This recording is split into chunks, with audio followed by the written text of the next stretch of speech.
Who's ready for a 3-hour class trial? Welcome. You hopelessly arrived once again. Did you want to come here again because of how wonderful it is? Isn't it wonderful? I put so much effort into this building. It should be a monument. Actually, we're the ones who used the exiles to build this courtroom, but Father just took all the credit. Wonderful. But I am happy to be used as a slave by Father. What are you saying? Idiots are really moving to this henchman bit. They're so cute. You guys are just the cutest that I can't help working to the bone. Put a lot of elaborate detail into this courtroom, almost as if it's like a show. For a show, huh? Isn't that an interesting way to put it?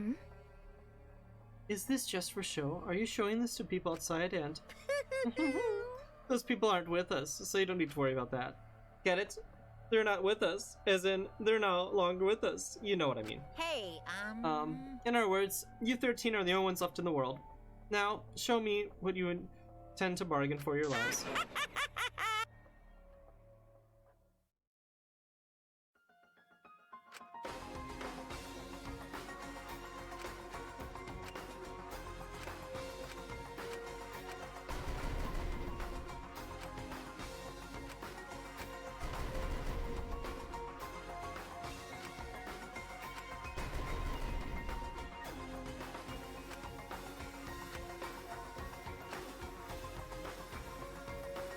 I will fight. I will fight for my life in this trial of truth and lies. Last trial, all the rise! I missed that all rise so much. It's just in session. Now then, let's begin with the basic explanation of the class trial. During the trial, you'll present your arguments for who the culprit is, and vote for who done it. Vote correctly, and only the blackened will be punished. But if you pick the wrong person, I'll punish everyone besides the blackened, and that person will graduate from this academy. Also, refusing to vote will result in your death, so you better vote for someone. Now, let's get this crazy awesome to the max trial underway! I think we all know who the most suspicious one is. It's... Let's combine our power and work together, everyone! The person who's most suspicious is... Now lend me your energy, everyone, so we can catch the culprit! Because the murder happened during the magic show, the culprit can only be... Hey-ya! I'm in top form today! Tenko, why are you interrupting me? We can't have a good trial if you talk over me! Huh? I'm not interrupting you! Okay. Whatever you have to say is probably worthless anyway, because all males want to talk about is S.E. Himiko seems suspicious.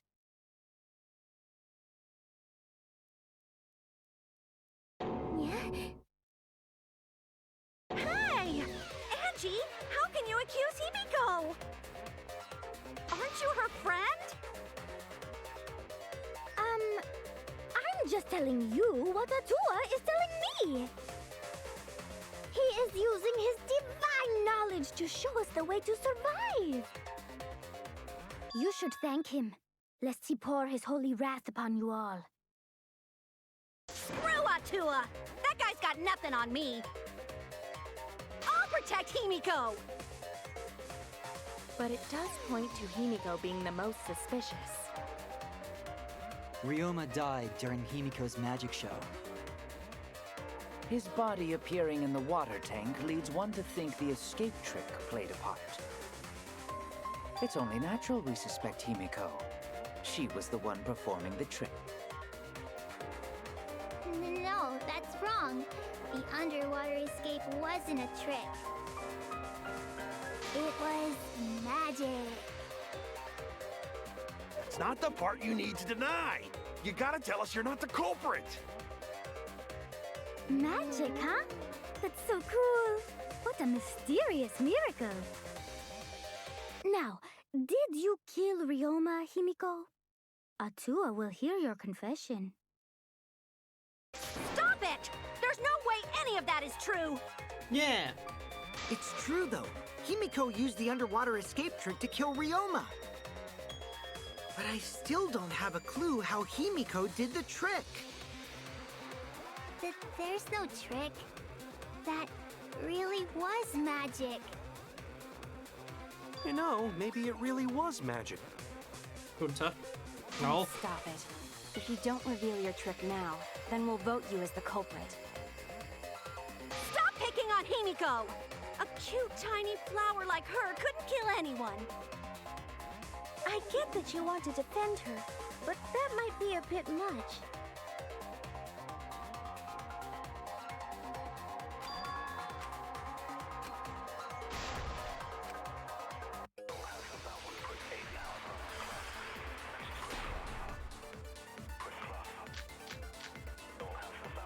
Atua has blessed me with an epiphany.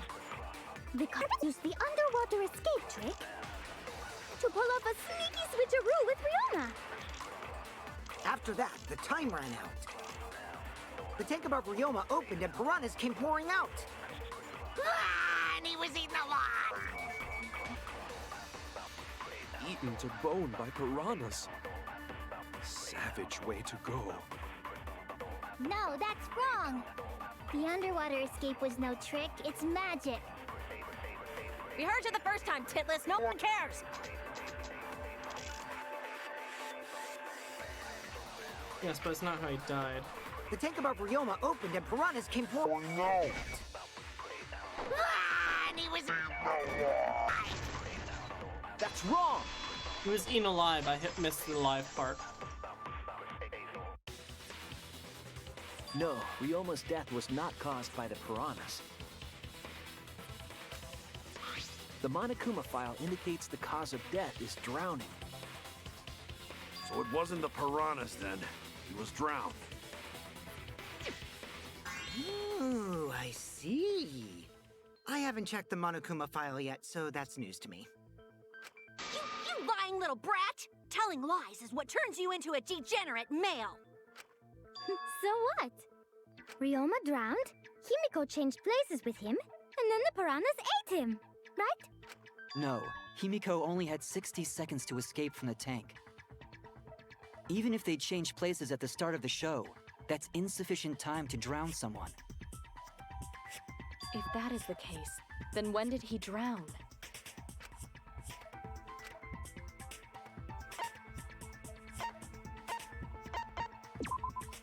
That's it!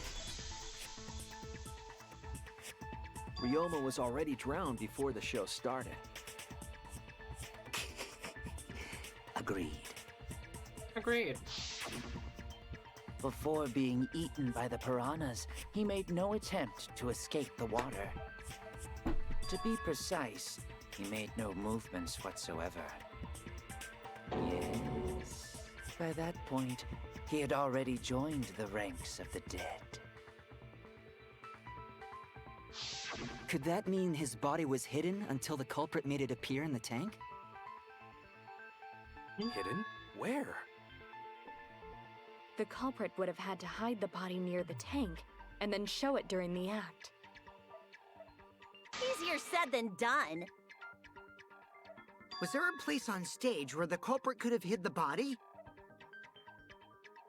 Oh wait! Himiko should know since she performed the underwater escape trick. Himiko, why won't you just explain it to us? 'Cause it's magic. Himiko, I'd go to punch you in the face. No, maybe it really was magic. Unta, I think I'm gonna punch you in the Shut face too. Gunta, come on. Himiko is committed to her act, but those who deal in dreams are oft liars. Why is everyone still picking on Himiko? You're all worse than a drunk dad's ramblings. Why are you defending her so We hard? should let him vent. After all, it's tough being the man of the house. And we gotta figure out how the trick works to find where the body was hidden. But Himiko does not wish to tell us how she performed her act. True.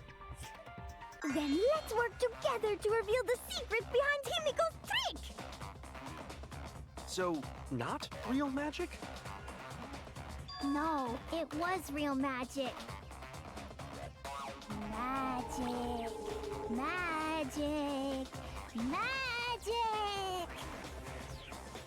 Oh no! It's Himiko's curse!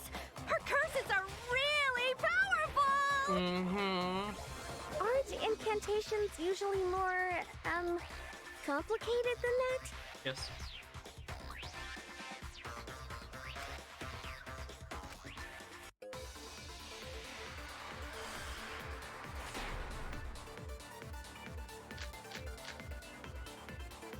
How did Himiko escape the water tank?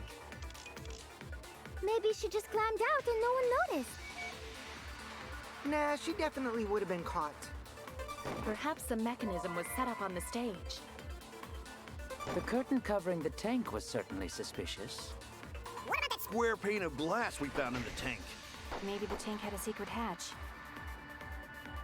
It must be real magic!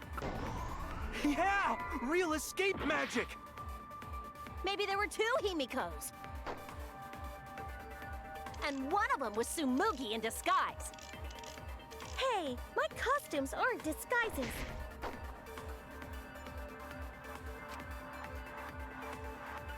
Secret hatch. I agree. There we go. Just green. Maki is correct. There was an escape hatch on that tank. I see. So it did have one. That's right. I discovered a similar tank in Himiko's lab. There was a panel on the side that could open. That was her escape. Mind over strength!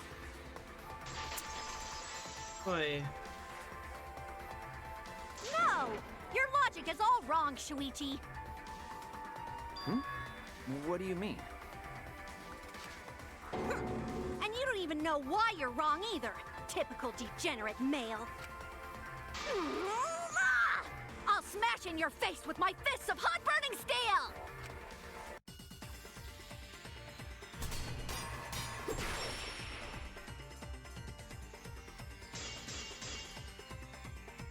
The side of the tank being open doesn't have anything to do with Himiko's escape. She didn't use an escape hatch.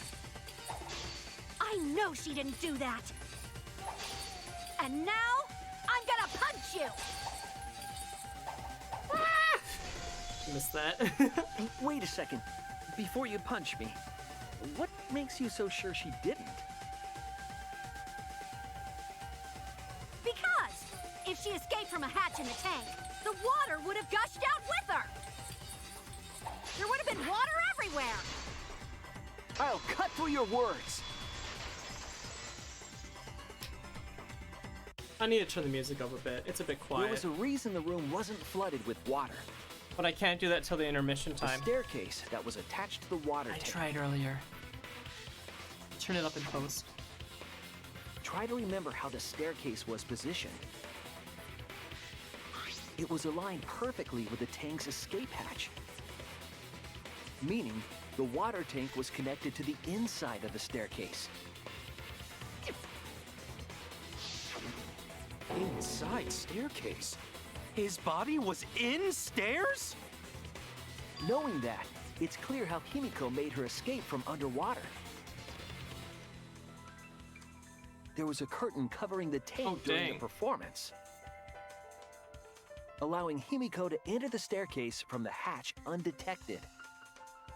Any water that spilled out would have simply funneled into the staircase.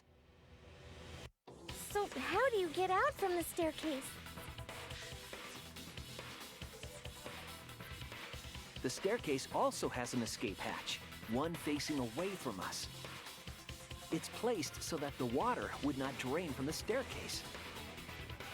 In which case, a person could exit and leave water inside the staircase.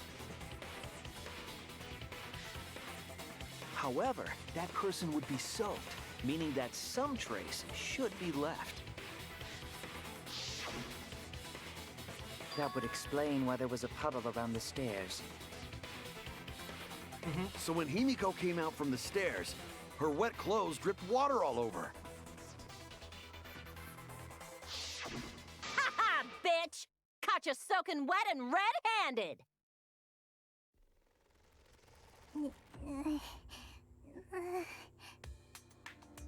Judging from Himiko's reaction, you hit it right on the bullseye. But Himiko's clothes should have been wet when she left the water tank.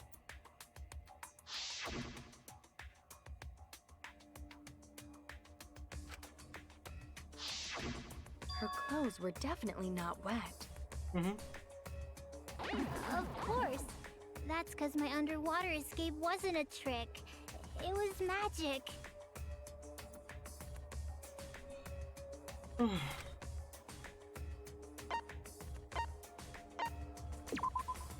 That's it!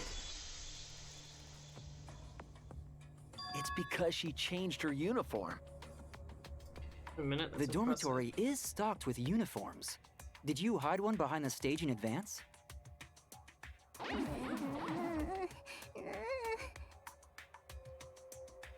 remember seeing Himiko go to the gym this morning, carrying a uniform and a towel. Ah! Why would you say that? I see. She had a towel, too. She may not have had time to fully dry her hair. But her short hair and hat ensured we were none the wiser. Himiko can't get wet, because her body repels water. What the fuck are you talking about? Huh? Like a duck? Himiko, come on. Give it up already. Fine. You win. It's just like you said. The water tank and staircase both have mechanisms. So I was correct. But that doesn't mean I used them. I didn't need them, because I used my magic. Again with the magic crap. Were you dropped on your head as a kid? Now that we understand how the trick was performed, let us move on. Yes, let us proceed. Where did the culprit hide Ryoma's body? From our discussion earlier, his body could have been in the space inside the staircase. But that's where Himiko would escape from, right? So Himiko went in the stairs with the body? What kind of kinky shit is she into? That seems unlikely. There isn't enough space for 2 people to fit in there.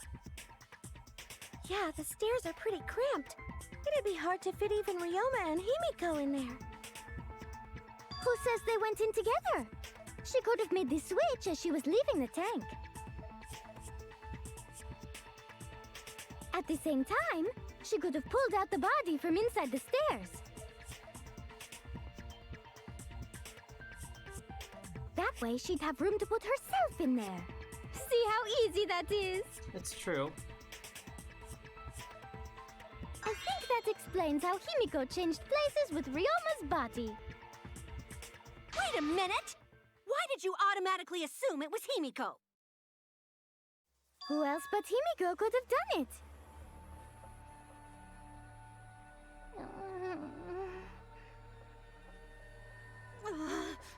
Angie, you spent more time with Himiko than any of us, so why are you accusing her? You may think you're protecting Himiko, but what if she really is the culprit? We'll all die, and it will be all your fault. Out-tro will lose precious devotees. Are you okay with that, Tenko? I'm totally fine with that. What? I don't care what anyone says. Himiko would never murder someone. That's what I believe more than anything. I want to believe in her, no matter what. If I can't do that, then I'd rather just die. So until this body takes its final breath, I'm gonna keep believing in Himiko. Man. Hey Greg, how's it going?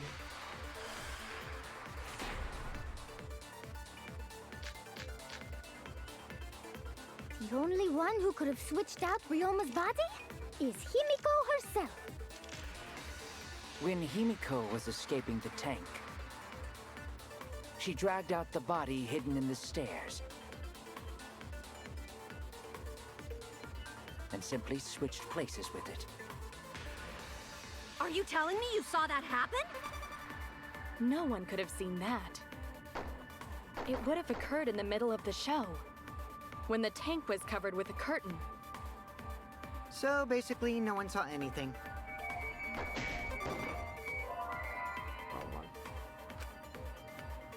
I was wrong! I was wrong! The only one who... So basically, no one saw anything. Don't just saw stuff.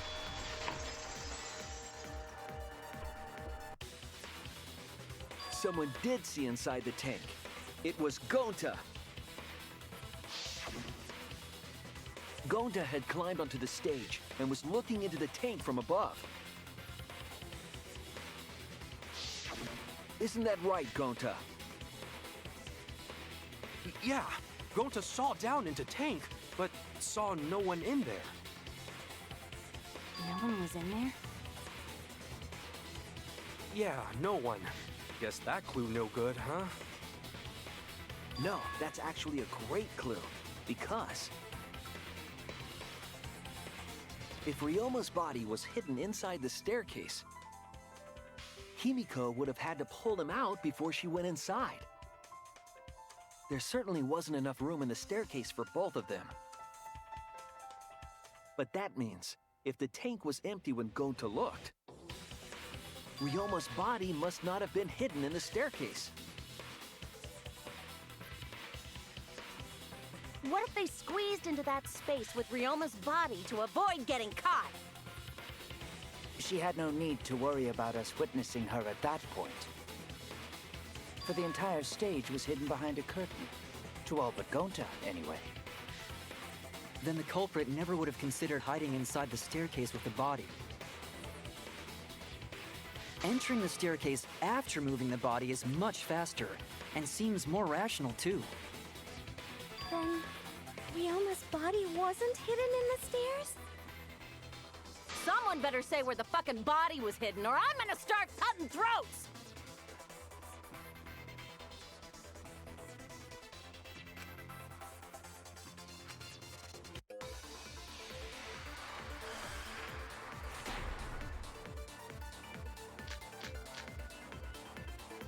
Where were you hiding Ryoma's body? It wasn't really in the stairs, was it? After all, there was only enough space for Himiko. Well, how about behind the curtain? If there was a way to enter the tank from there, then it would be plausible. Or maybe the body was in the tank all along, but we just couldn't see it. Impossible. You need top-notch visual effects to pull that off. And what of the tank containing the piranhas? No way! If you put a body in there, the piranhas would have eaten it way before we saw it. But if the body and piranhas were separated...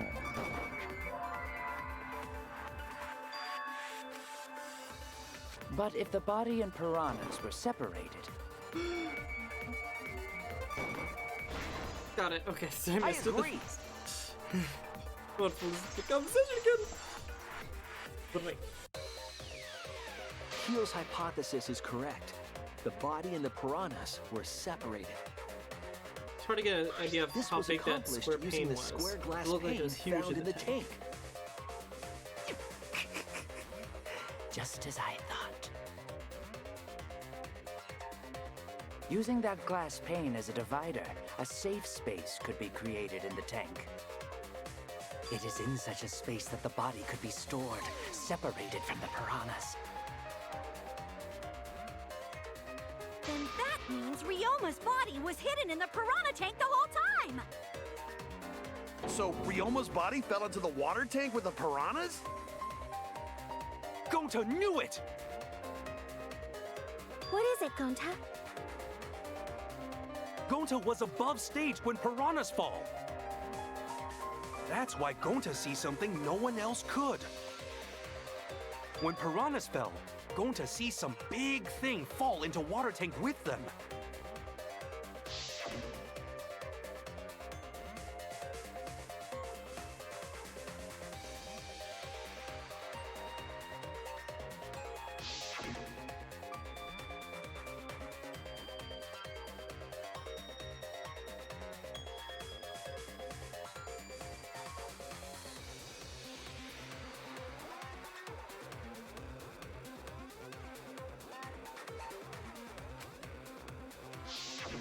You know, now that Gonta think about it, Gonta maybe see Ryoma's body. When the piranhas dropped from the tank, I thought I saw something bigger drop as well. The water tank on the bottom is made completely out of glass, correct? You can see what is happening through the glass. Can you really hide a body in the tank? Even in murky water, a dead body would still be visible in a glass tank. Unless a certain something was used to obscure the body. A certain something? We all agree that the glass pane was used to separate the body from the piranhas, correct? Well, that method has the added benefit of hiding the body from view. Yeah? How could you hide a body like that? The tank's only clear on one side. It's just that there's so many piranhas in there. This is it! I guess that was the answer, okay. It was the piranhas. The piranhas were obscuring the body. Huh? The piranhas? Yep. That's right. Remember what Angie said during the investigation?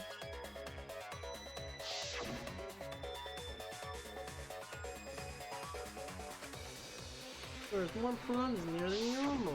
They increased that significantly? I didn't know piranhas fuck like rabbits. It seemed that way, but it wasn't that the actual number of piranhas increased. The glass pane divided the tank nearly in half, right? Probably more in The half. piranhas got crowded together, making it look like there were more of them. The more densely the piranhas are packed, the harder it is to see past them. Because of that, it was difficult to see the body hidden in the tank. That glass pane was the lid from the piranha tank. It was really easy to detach that lid, so it's no wonder they used it as a divider. Gee, thanks for telling us that useless detail. What the heck are you saying? That detail was super useful! Sure, the lid looks a little big, but if you set it diagonally, it would fit perfectly. Nice job, Himiko! Your explanation was awesome!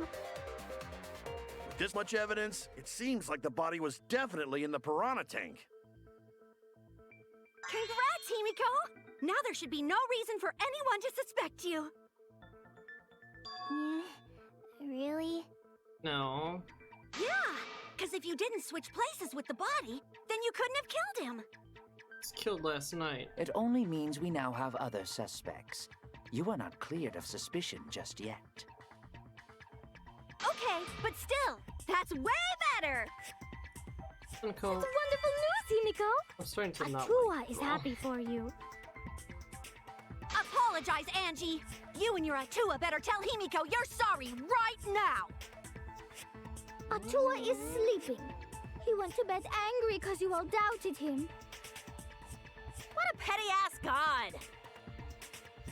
No, it's okay. We shouldn't be mad at Angie. We should be mad at this class trial, at this killing game. Oh, Himiko! Bless your sweet, kind heart! That's what Atua said anyway. What? It's too bad that the handsome god went to bed angry, though. Himiko's still brainwashed! But I'm not giving up just yet. This is gonna be a breeze. Great, now what are we gonna do? We're back to square one. And why are we back to square one? Because any of us could still be the culprit. Jeez! You flunked out of Tard school or something? Nuh-uh, not everyone. We can narrow it down to whoever doesn't have an alibi yet. Eh? What alibi? I guess I should have known a dumb whore pig like you wouldn't understand. Oh my So let god. me explain. Who you calling a dumb pig? If there's this much evidence, then there's no mistake the body was hidden in the piranha tank. But for someone to plant the body in there with such limited time is pretty tricky.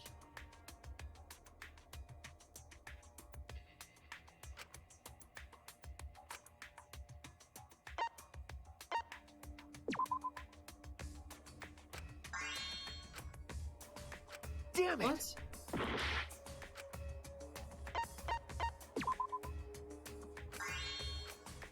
But you're saying it was done before nighttime? But nighttime's at 10 p.m. It would have had to been done.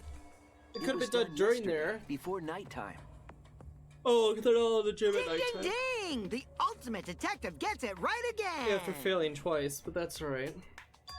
Wait, how do you know it was before nighttime yesterday? Stop asking me dumbass questions. It could have been solved with the process of elimination. Jeez. Fine. I'll explain it to the itty-bitty pea-brained bitchlet. Bitchlet! First, the gym was closed during nighttime, so no one could have entered. Because if you try to enter the gym at night, it'll go off. You talking about my butthole? What? No, she means the alarm. After nighttime passed, morning came. But hiding the body before the show was... Impossible! Himiko and I were waiting in front of the gym before the morning announcement. Which leaves only one possibility. It was done before nighttime yesterday. Anyone who doesn't get this is just as stupid as the whore bitchlet over there. So the culprit placed Ryoma's corpse in the piranha tank before nighttime yesterday? Which means he was also killed during that time frame. Yay! Now we know what time the crime happened, right? I still don't really get it, though. Can we narrow down the time of death a bit more?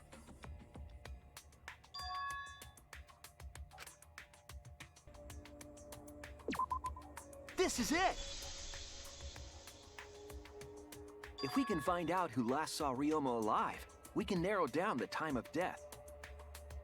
Hirumi, you were asking everyone when they had last seen him, right?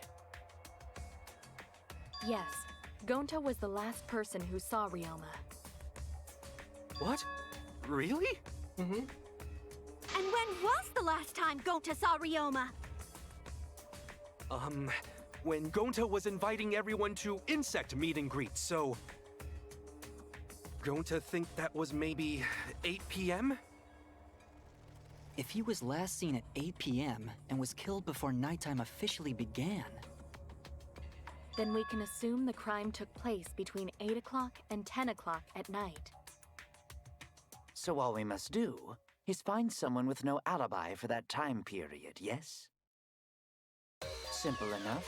After all, most of us were detained by Gonta then. If I recall correctly, the only people that weren't there besides Ryoma... That would be the four of us. Myself, Kaito, Mew, and also Maki. Well, Kirumi, you would tell the truth, even if it screwed you over. I do this for everyone. It is my duty to unveil the truth, so I do not care if people suspect me. Ah, beautiful! Your spirit of self-sacrifice is just too beautiful! I will also say this. The crime took place between 8 and 10 o'clock at night, and I was at the gym during that time. Huh? But I was only there for about 5 minutes. Why would you even say that, though? You're tying a noose around your neck, you know. I don't care if it was 5 seconds. It's way too suspicious that you were alone in the gym. I think the cleaning lady here is the culprit. You killed Ryoma, didn't you? It is too soon to tell. We should hear what everyone has to say, right? Fuck that noise! But Mew, you don't have an alibi for when the crime occurred either, do you? You think I'm suspicious? I don't even know where the gym is. Doesn't telling such obvious lies make you more suspicious, Mew? The other two without alibis are Kaito and Maki. Let us hear your testimonies. I was in my research lab the whole time. I didn't go to the gym. Likely story. But that cannot be proven, can it? What about Kaito? Only murderers grow out creepy facial hair like mustaches and goatees. What? My goatee's not creepy. It gives me a glamorous celebrity vibe. Anyway, among those 4, the culprit must be the one who doesn't have an alibi. Well, Jared, no, duh, I Sherlock. apologize, but given the circumstances, we have no choice but to suspect you. Suspect who? Who's the culprit? Wait up! Why are you guys suspicious of me? I've been helping the whole time! Oh, wait. I remember now. I do have an alibi. You will see whether or not I am suspicious as the trial progresses. Wow. I'm not the way culprit. I'm the culprit! Okay. Okay.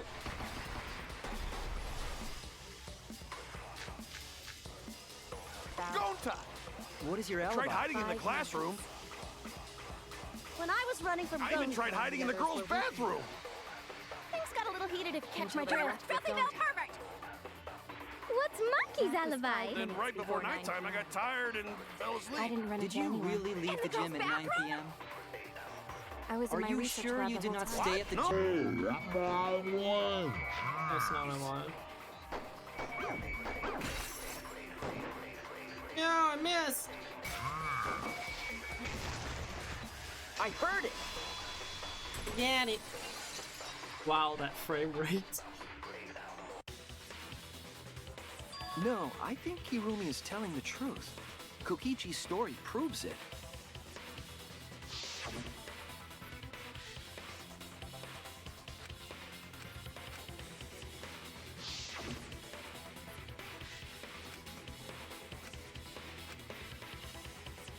You're playing hide and Kokichi seek. met Kirumi at 9 p.m., and they were together until nighttime.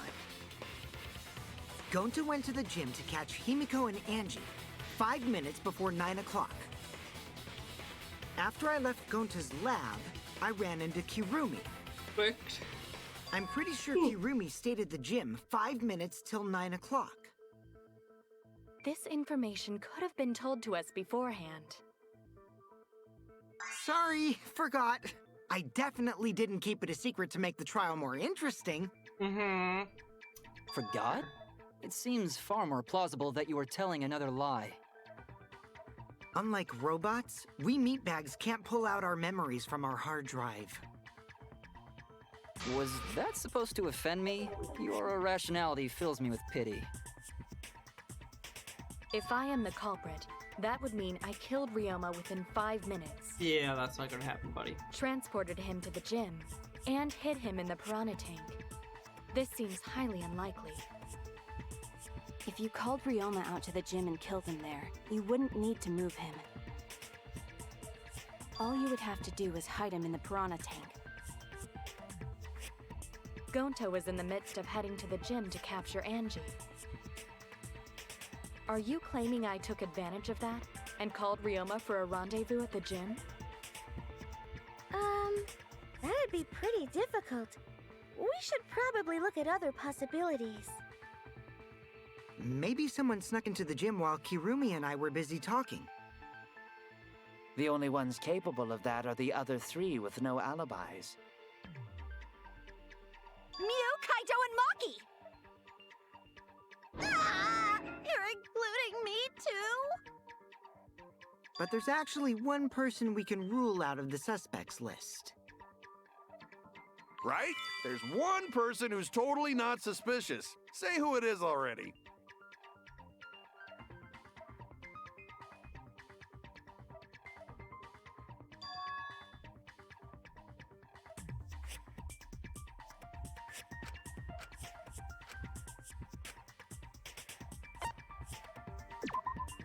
That's it! Mm-hmm. Kokichi, you're talking about Mew, right? What? Mew? Yeah, you can take her off the list. She actually has an alibi. Booyah! Suck it, nerds! Wait a sec. Since when does she have an alibi? If you compare everyone's statements, there's no other possibility. Yeah, she was wearing out naked and ran away from Gonta. Yes, we know. Or, sorry, in her underwear. A girl walking around half naked. There you go. Who else could it be but the horny exhibitionist Mew? Well, we can't just jump to conclusions like that.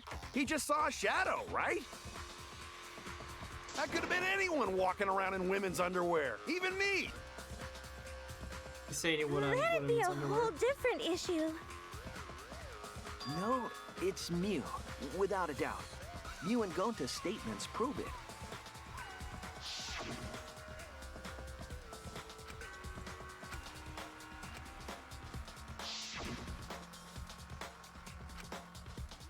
Yes, we know. We've read these before. I see. It sounds like Gonta got an eyeful, Yes. What? Why the heck were you in your underwear, Mew? Well, 'cause, you know, I'm pretty stacked, so I'm pretty stacked, so... I figured I'd take my clothes off so Gonta would be too flustered to touch me. That's my story, and I'm sticking to it, you cockroaches! Well, you probably didn't need to go all the way down to your underwear. Anyway, Okay. I think the blood rushed to both of Gonta's heads because he got super embarrassed. Mew was in her underwear, and Gonta got weird feeling. So Gonta ran away. Well, when you got the body of a goddess, it's only natural to want to flaunt it.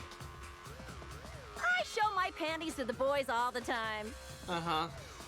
And I mean all the time. Mm-hmm. Sure. So you're welcome, Gonta. Think of me during your next tug session. Most of that was unintelligible nonsense, but it would seem that Mew has an actual alibi. Yep, it took a while, but at least we got everyone's alibis cleared up. We should remember all of this in case we need to recall these events again.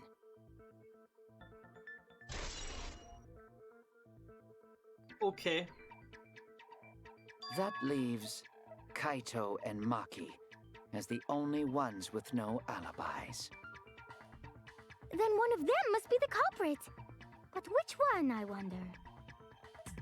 Eeny, meeny, miny, mo. Gets the culprit by its... Hold up! Don't decide just yet!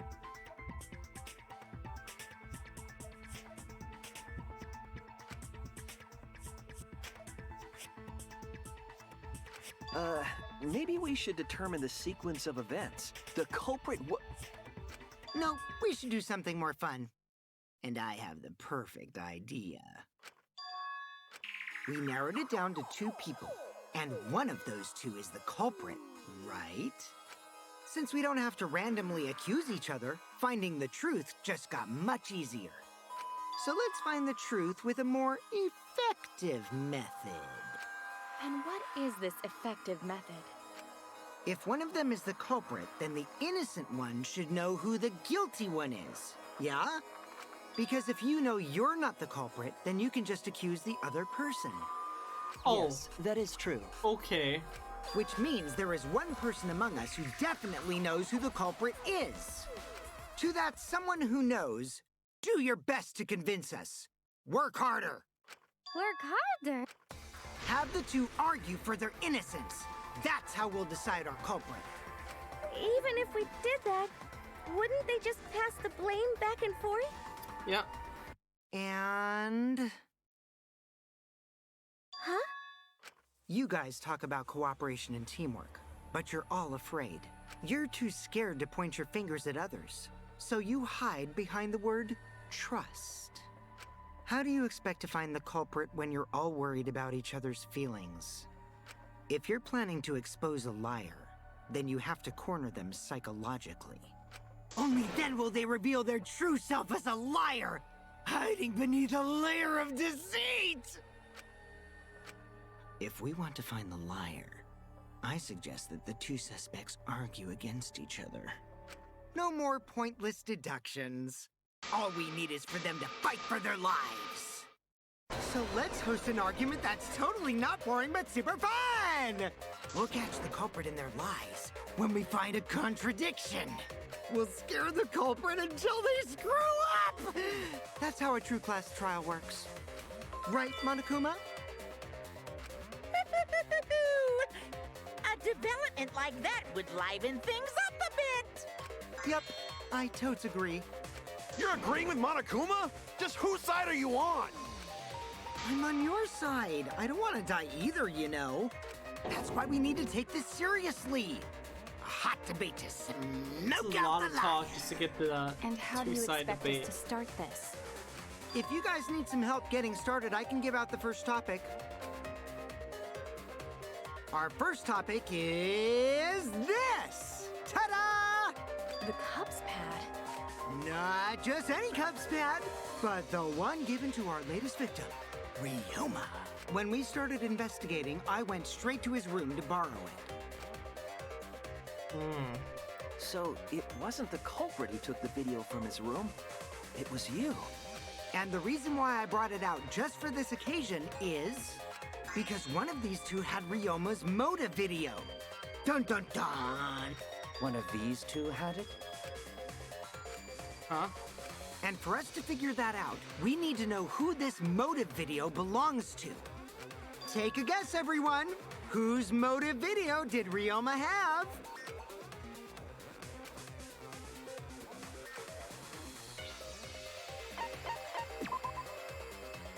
Dang it. That'd be boring, apparently. I was wrong. I don't know which one he had. That's it. Micah's, apparently? It was Maki's motive video, Maki's, right? Sorry. Wow, how did you ever guess? I literally just guessed. Ooh, I know! It's because the motive video that you have belongs to Kaito. Oh. Process of elimination wins again. The obvious answer was Maki, right? Is that true, Shuichi? Yes, you're right. And what about that?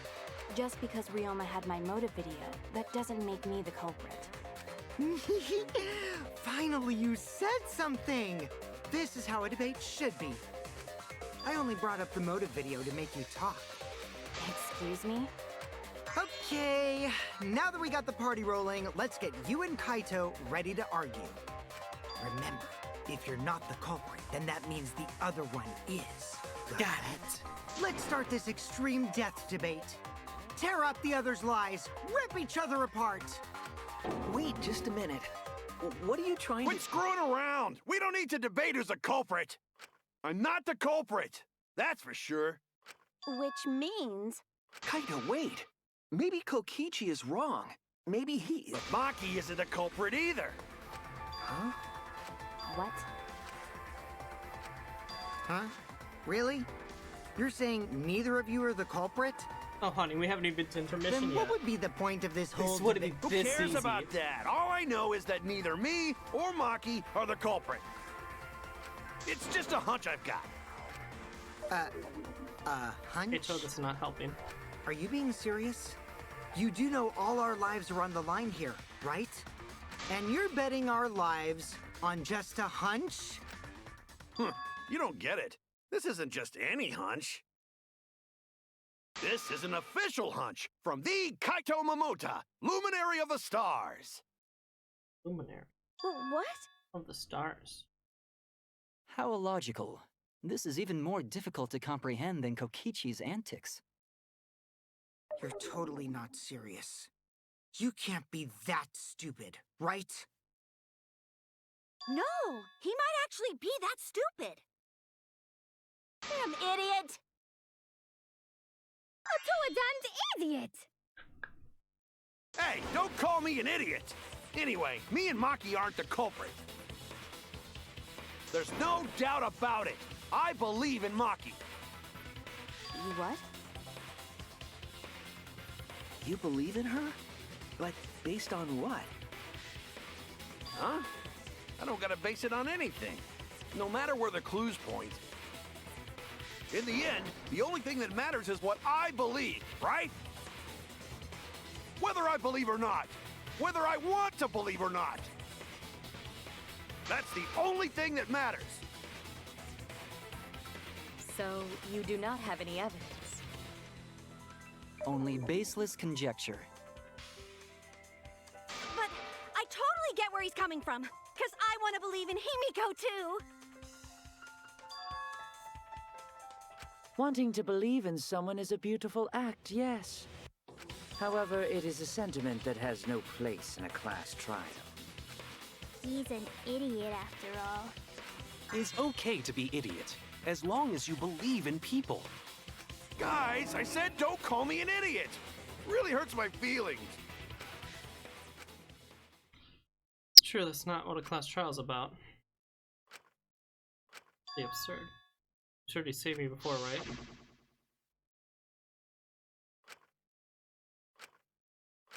Yeah?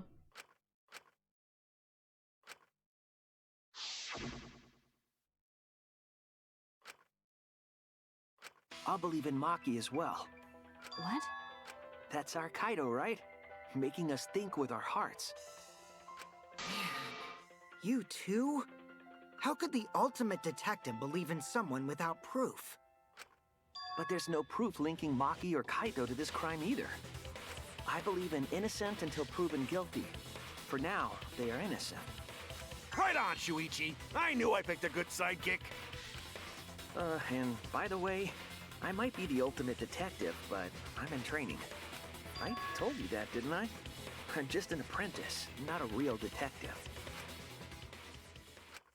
How do you plan to get closer to the truth without suspecting either of them? Unless you have evidence to the contrary, these two will remain suspect. So I just have to turn it around, right?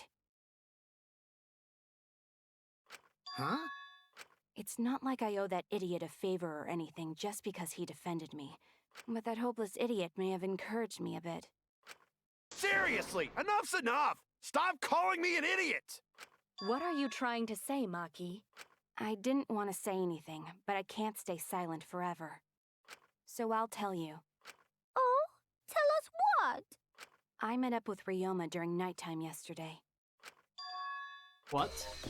With Ryoma? At nighttime? So Ryoma was still alive at nighttime? I thought the crime took place between 8 and 10 o'clock at night. No. But that's wrong, because I met up with Ryoma during nighttime. If that's true, then we have no basis for suspecting only Kaito and Maki. That's right. Everyone suspected them, because they know have alibis for those times. That means me and Maki aren't suspects anymore. Quit fucking Still around. are. You think I'm dumb enough to swallow that line of crap? Yes, this seems too convenient. But why did Maki wait until now to mention that? It's totally obvious! Maki's so desperate that she has to lie.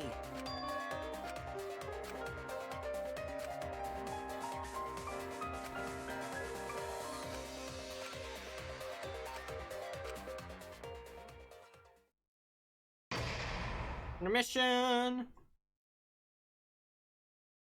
Zoom.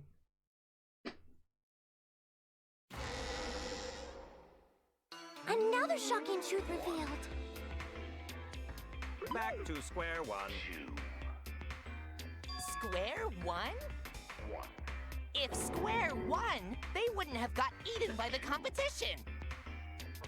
After that terrible movie, they had no other choice. Wow! What does that mean? It means he doesn't want to get involved in another pointless argument, like this one.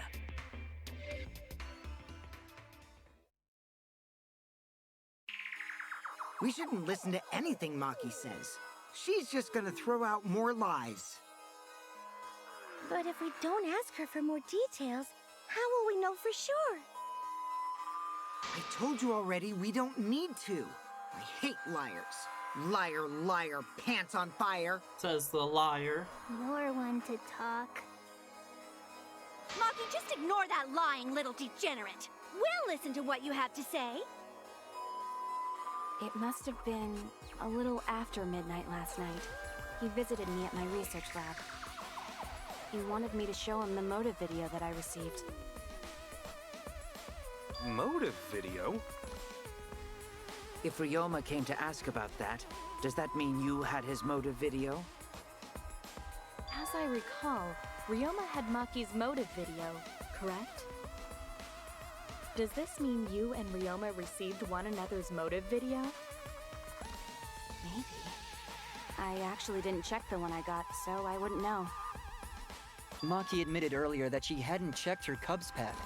Then why did Ryoma think that Maki had his motive video? Good question. If he went around asking at random, he might have asked some people besides Maki.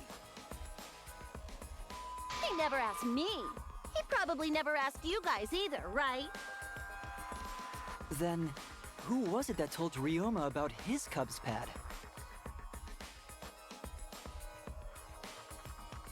Really, you're asking me? I have no idea. Onokuma?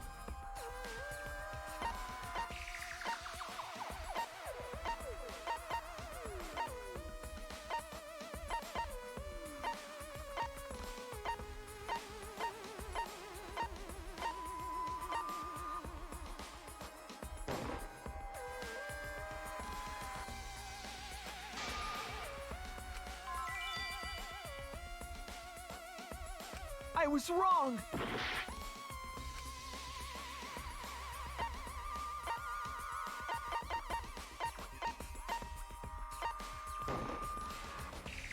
It's you! That would be Kokichi.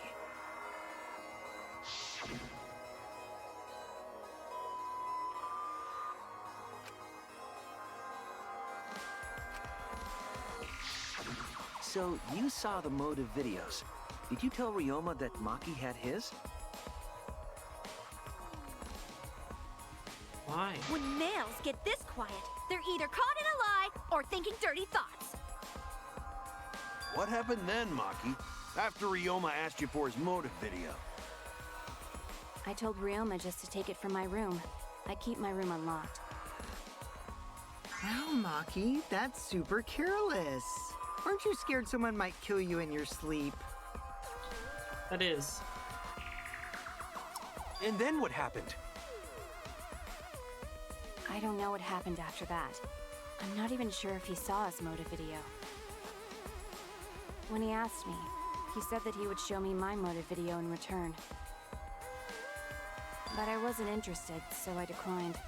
And that's pretty much it. So you don't even know if Ryoma saw his motive video? What a bunch of crap. If Maki met with Ryoma at nighttime, that proves he was still alive then.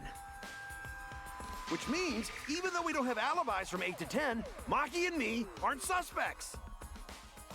If that story is true. It's true. Then why did you wait until now to bring that up? I didn't say anything until now because I wasn't in the mood to be suspected.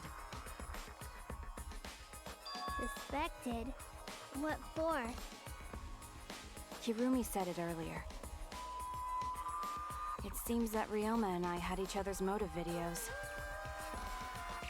That's pretty fishy, right? So I didn't want to mention it to avoid suspicion. Well, now you had to. You didn't say anything because you weren't in the mood? Sounds about right. It is quite selfish to keep this information hidden because you were not in the mood. Well, whatever. Either way, let's just believe Maki. Yes, yes! Those who believe shall be saved!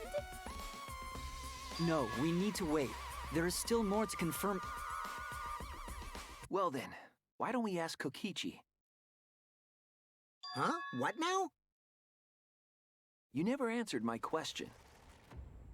It's true. Were you the one who told Ryoma that Maki had his motive video? Is that really important? Yes, it is. Yes, it is important. Because if Kokichi told Ryoma, it becomes more likely that Ryoma visited Maki during nighttime. I see. Kokichi's response may help corroborate Maki's testimony. Now you understand why I don't want your charade. I want the truth. Well, Kokichi, did you tell Ryoma? You said it earlier. I don't want to die, right? True. If you really don't want to die, then you better tell us the truth. Here comes the dramatic turnabout. Now I'm the one pressured by Maki. Okay, it's true. I told Ryoma. Just as I thought. But that's not a bad thing, right? He wanted to know, so I told him. Have you seen everyone's motive video? No, not yet. I was gonna wait until we hosted like a movie screening party. I just checked who had whose so I could give them back to everyone after. I see. Anyway, if Kokichi told Ryoma that, then he must have gone to see Maki. That means Maki's telling the truth. Ryoma was alive during nighttime. No, we cannot be too sure about that yet. Even if Ryoma and Maki did meet, it does not mean it was during nighttime yesterday. So you still suspect me? I am saying it could still be a possibility. If there is still a small chance of you being the culprit, then I cannot trust you entirely. Because everyone's lives are at stake. Then which is it? A lie or not lie? She's not lying. Can't you tell just by looking at her? If it was that easy, we'd be done by now. No, this is a world of lies and betrayal. Himiko! It breaks my heart to hear you say depressing things! I find Maki's testimony suspicious. It's far too convenient for her. This is difficult to determine. Maki is lying. Like I said before, a liar like me knows their own kind. I'm not lying. I did meet up with Ryoma during nighttime. I'm telling the truth.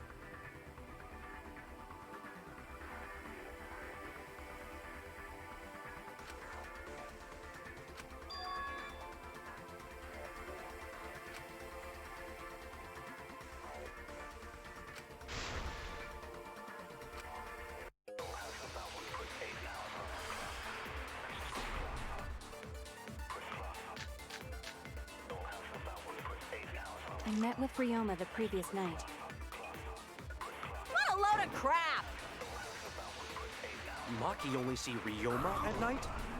Yes, I didn't meet with anyone else. Did anyone see those two together? Surely they would have come forward already. If no one can prove that this meeting took place, I'll reveal the truth. I saw it.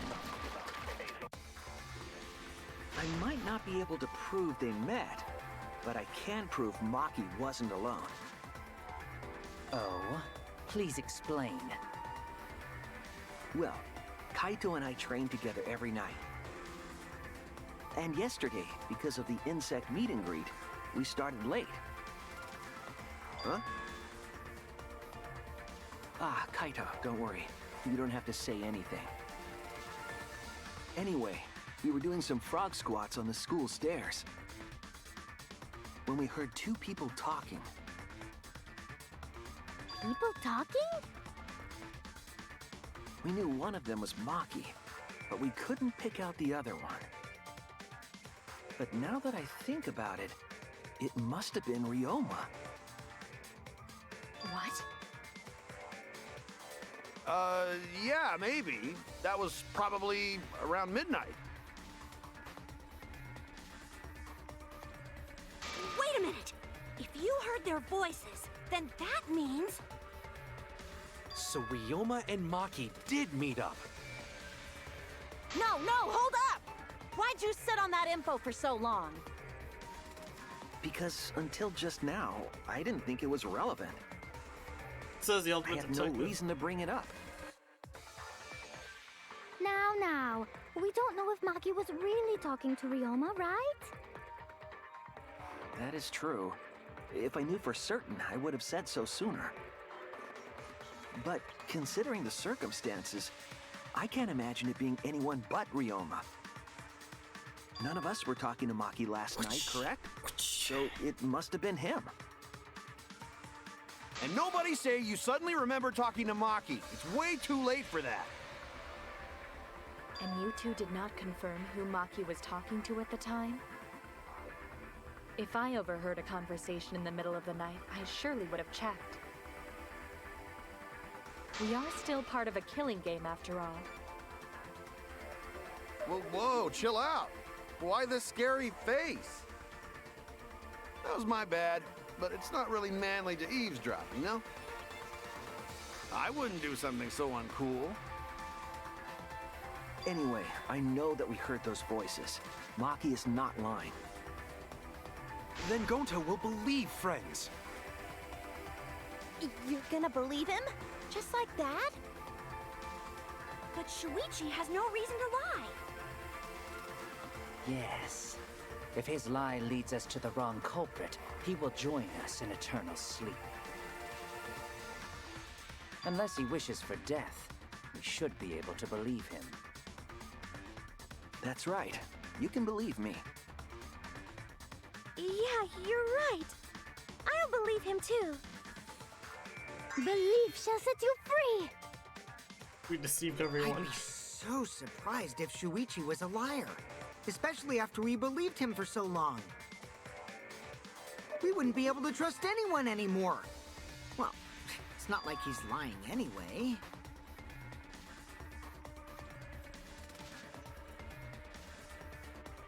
All right, that proves it then. Ryoma was still alive during nighttime. In other words, me and Maki aren't suspects anymore. But I guess that means everyone's alibis no longer matter, yes? That's true. So, everyone is culprit again? Back to square one. We're right back where we started. What a pain. However, it should be clear now that the crime occurred after nighttime began. But then when was Ryoma's body placed inside the piranha tank? Well, the gym is locked at nighttime, so it must have been the next morning, but... That's not possible. Himiko and I were at the gym, remember? So did we fuck up by thinking the body got stuffed into the piranha tank? I don't think so. We have evidence to prove that's what happened. Mm-hmm. Then when did the culprit throw the body into the piranha tank?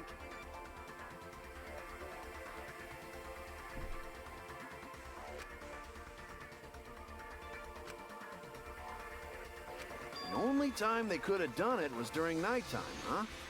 Did you forget the gym's not open at nighttime, Dick Cheese? Dick cheese? But that's the only possibility, because by morning we were already at the gym. It may be possible they slipped by without you noticing.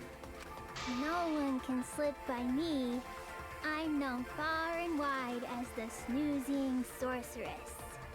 What a terrible title for a guard. Yeah. Are you positive that you did not see it? You cannot enter the gym at nighttime. Himiko would have seen it. She might strike out, but she always keeps her eye on the ball. I don't even play baseball. But we can't disobey school rules, right? The body was probably moved in the morning. Calm down, everyone. Going to sure if we discuss disagreement. I see through your arguments. Disagreement? What? A disagreement?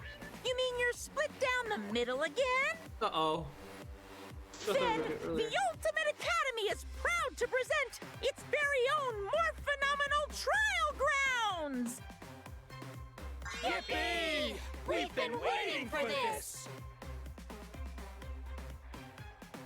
Jeez, we gotta do that whole crazy thing again? Split on this matter.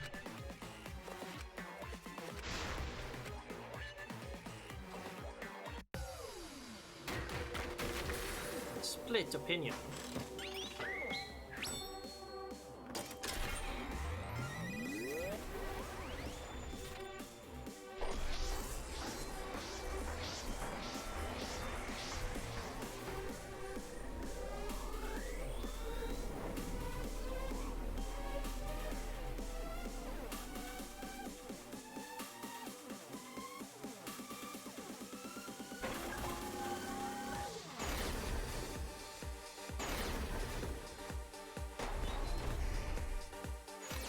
Did the culprit move the body just before the morning announcement? Is it not possible you simply missed the culprit? Maki! Entering the pool at night's what's off limits, not the pool area itself. Remember, the rules state that you can't enter the gym at night. The piranha tank is too far from the gym's entrance. But pool next to gym also off limits at night. Kaito! Rules probably don't apply to corpses, you know. But should we trust Maki's testimony in the first place? Tenko! It's okay, because we have Shuichi's testimony too. Did the culprit move the body just before the morning announcement?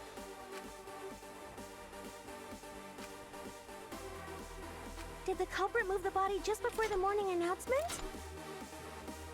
Angie!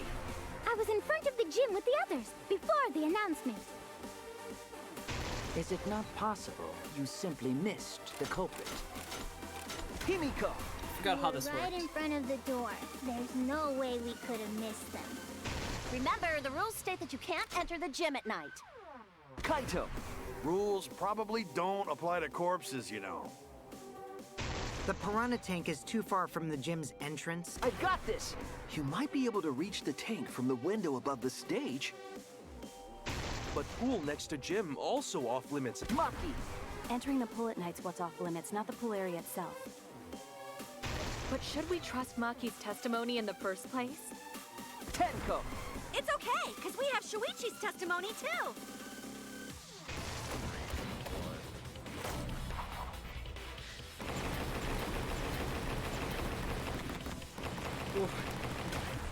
This is our answer. Forgot about that Evie part too. It's true that you cannot enter the gym at nighttime, but a corpse could. I am positive that the window was how the culprit moved the body. That window's higher than the piranha tank, and it's pretty close by. Curtains might have been closed, but the window was open the whole investigation. That means it was certainly possible to put the body in the piranha tank from the window. However, I'm also positive the pane dividing the piranha tank was set up beforehand. That certainly couldn't be tossed in. It would need to be placed carefully. Even if the culprit were to throw the body from outside the window, The window is far too high. It cannot be reached from the floor. Ryomo is small. Gonta could have chucked him easy. Yes, but Gonta wouldn't do that. Gentlemen not chuck dead bodies. Being a gentleman has nothing to do with it.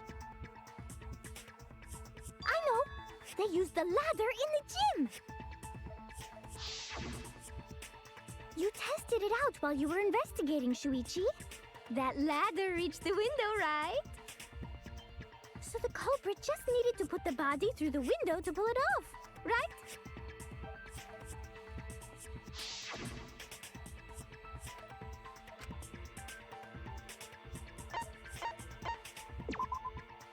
That's it! The only reason the ladder reached the window was Oh my because it god, was on is that the stage. spare? I see. If Was you it used good the spare? ladder on the pool side, it would not quite make it. The ladder could barely reach the window when it was on the Investigating a murder. stage.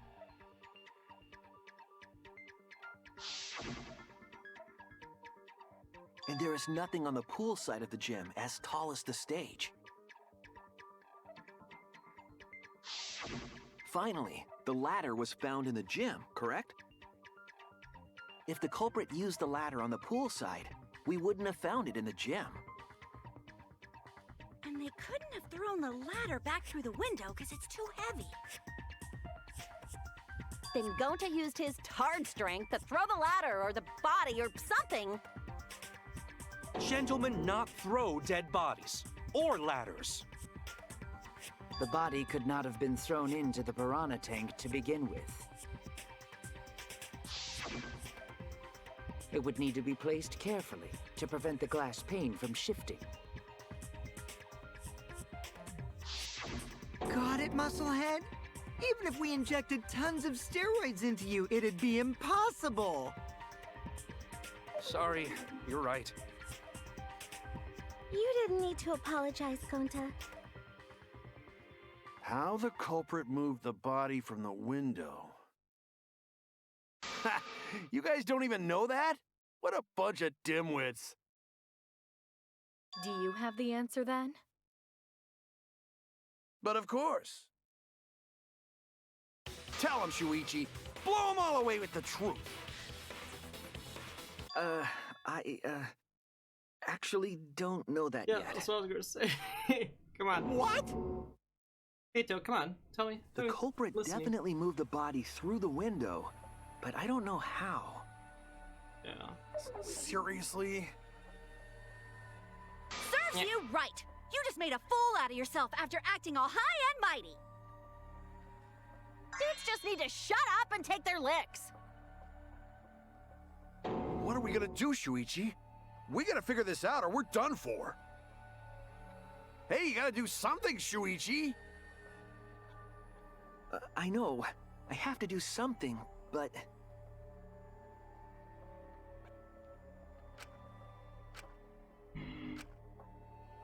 Am I no good as a detective? I can't do this. I I can't. don't think it really matters how the body got into the piranha tank.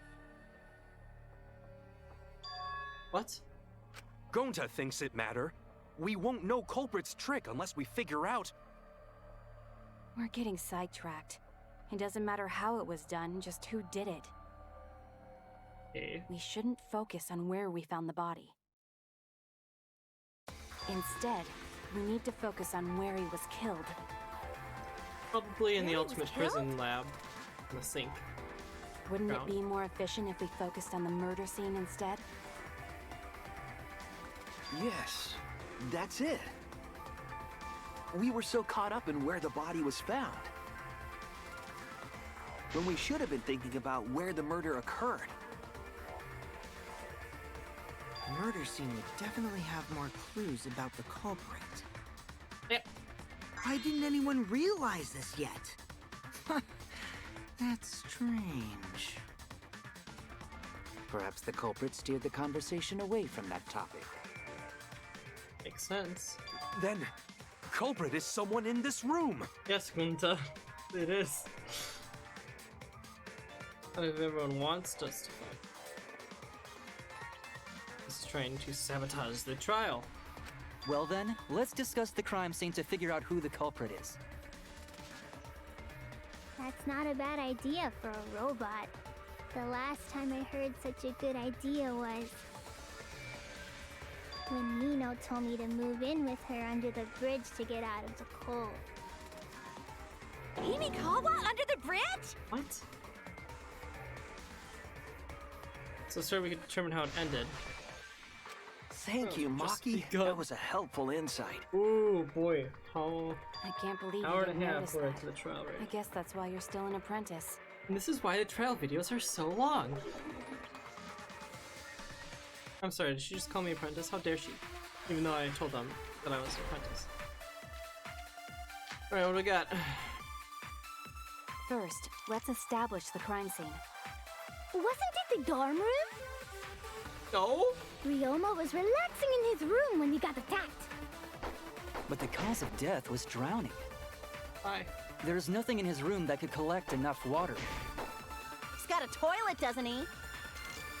Drowning toilets? Impossible! We should consider places where water is stored. The only place that fits is the pool. Not true. Even if you use magic, there's no other way. Well, it must be the pool then. Nah, that little turd drowned in the toilet. Shut your mouth, you noisy sow.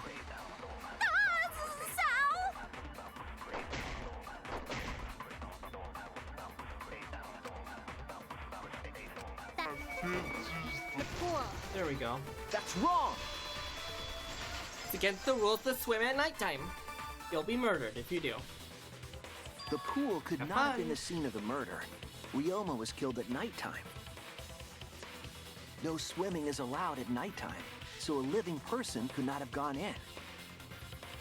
Yep, a dead body is fine because it's just an object. But if a living person entered the pool, I think I Oh, might dead body's just an cry. object, guys. That's Cry all as it is. loud as you want. I'll cry with you. We can spend the night together crying. In the morning after, I'll write goodbye on your mirror in lipstick before I quietly leave. Only after you leave do I realize how much you really mean to me. Quit being so gloomy. This is the year of the Jets. Fuck the Patriots. Okay. Anyway, we can conclude it's impossible for him to have drowned in the pool. Where was Ryoma killed if not pool? Is there other place where water can be stored? They're meant to jail.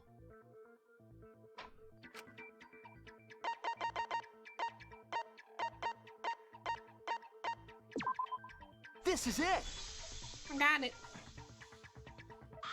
The sink in Ryoma's lab. There were distinct scratch marks on it. Right. Scratch marks on the sink? And I believe those scratches were caused by... The handcuffs. Oh, I have to actually say. This is it! The handcuffs. They were scratched as well, correct? Oh yeah, sort of looked like they'd been scraped against something. There's also the fact that the handcuffs were from Ryoma's lab. The marks on the sink came from the handcuffs in the same room. The size and shape of the scratches are consistent with the handcuffs, I'm sure. How did those handcuffs get from the lab to the water tank? Because Ryoma was wearing them, right? Mm-hmm. Yes, though they were only visible for a brief moment when Ryoma appeared in the tank.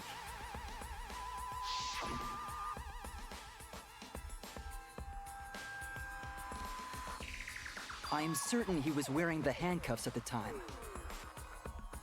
The handcuffs were left after the piranhas devoured Ryoma. So the culprit handcuffed Ryoma and drowned him in his lab's sink. Ryoma must have been pretty yummy. They chomped up his entire body. Arms, legs, brain. Saying disgusting things. I don't want to hear it. That I crunchy think they would've been able texture to get with to the the body brain. parts just right. Then when they bite down, it gushes. Stop! Please stop! But how did Culprit handcuff Ryoma? He could have used Shikuchi method to get away, unless someone ambushed him? It's possible they knocked him out before handcuffing him. Though there's no way we can be sure, now that he's not but bones. I doubt he was ambushed. I'm pretty sure the culprit got Ryoma by... Whoops. Don't pay attention to little old me. I'm just talking to myself. When you talk to yourself, pretend you're eating and chew with your mouth closed. Otherwise, you'll get a mouthful of peanut butter squid. It's so disgusting you'll laugh. So we all agree Ryoma was drowned in the sink in his lab, right? That sink could have held enough water to do it for sure. All right, I'm calling it. The crime scene is Ryoma's fucking research lab. But how did the culprit carry his body to the gym from there? Isn't Ryoma's lab on the 3rd floor of the academy? It's actually not far at all. Although, perhaps it's more accurate to say there's a shortcut. Was there a shortcut? Mm-hmm. Window.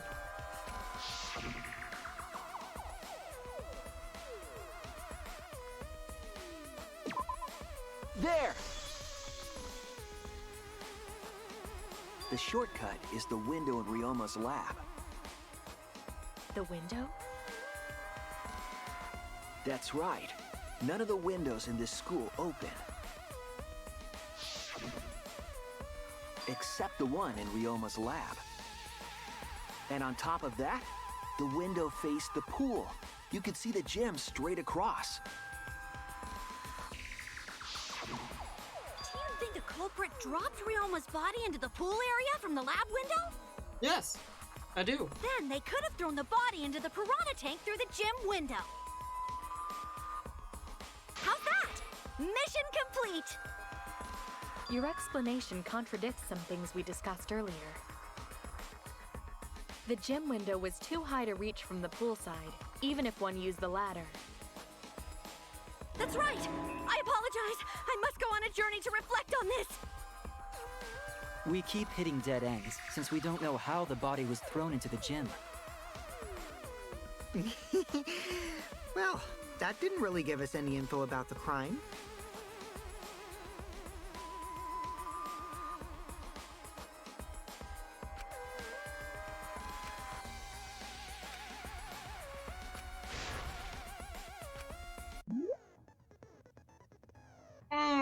I was not looking forward for this.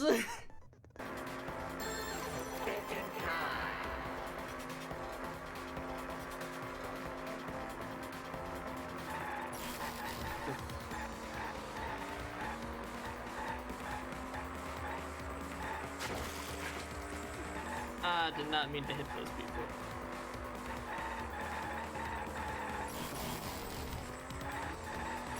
When does this road break come?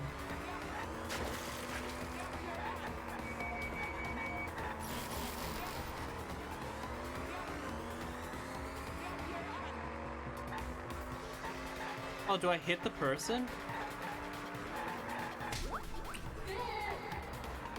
Yes.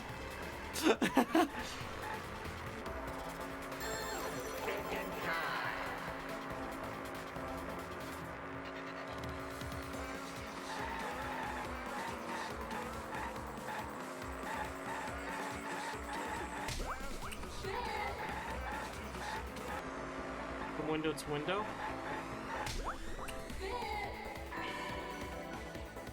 Alright. I replaced the little thinking surfboard that he had originally in the second game.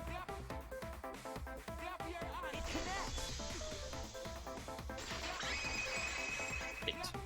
That was interesting. That was very I've got interesting. it! Ryoma's body was moved directly from his lab to the gym. directly? Don't tell me they threw the body from window to window. I mean, we're talking about a body. It's not like tossing a baseball, you know. No, I don't believe he was thrown, but perhaps another way. What do you mean another way? There's no other way to move it. The culprit must have used some kind of equipment. Huh? Equipment? With this equipment, they can connect the two windows and move the body to the gym. Like a zipline?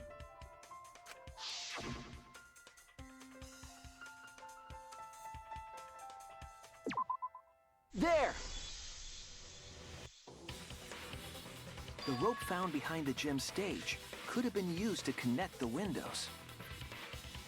Oh, there was a mysterious mystery about that rope that only out-tro can reveal. What mysterious mystery? During last night's preparations for the show, that rope was in the wing of the stage. But the next morning, the rope had been moved backstage for some reason. It's a mysterious mystery. Only out-tro knows the answer. Tuo doesn't know. So, during nighttime, someone used the rope, then threw it into the gym window? So they did use the rope. That's how they bridged the distance between both windows. Is the rope long enough to reach both windows? The rope is roughly 65 feet in length. As for the distance between the windows, According to the sign of the pool, the width of the pool is roughly 35 feet. And the distance from the edges of the pool to the windows is an additional 16 feet. Altogether, the sum total length from one window to the other is roughly 50 feet. And pool is only thing between research lab and gym windows. You bet it's long enough. That's what she said. Wait, who said that? Even if the rope was long enough, wouldn't it be pretty hard to tie them to the windows? Both windows were too high to reach. It would be like tying a rope from one cliff to another. If the windows were closer together, then they could toss the rope across. But they're not. No, going to think it would work. Just need one more rope. Another rope. There was only one, though. Yeah, that'll work. Oh, I figured out. Then it impossible. Sorry. The cable. Tied it together. Pulled it back through.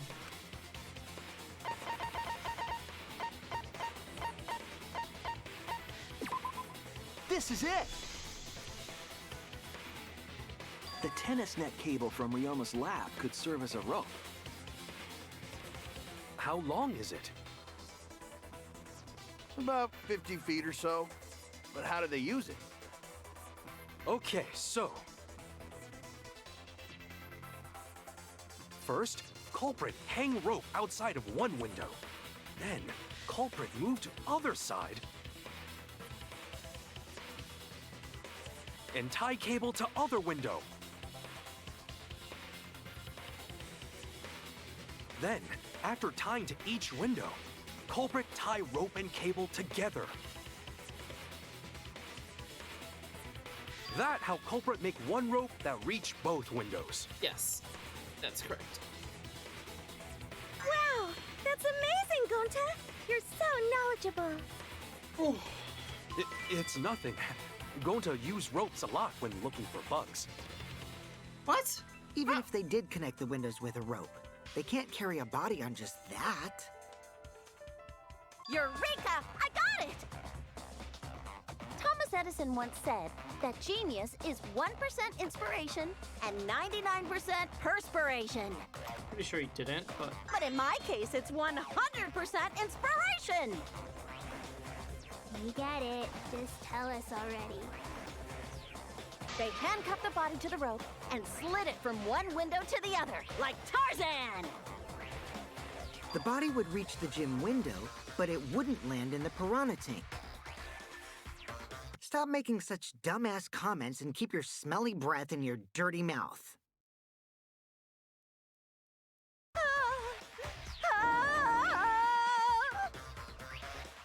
Tarzan? But they also had to put the body in the piranha tank after they moved it, huh? That is not feasible with just one rope. Maybe the rope wasn't the only equipment the culprit used. Well, anyway, it would have been pretty difficult to get that body in the piranha tank.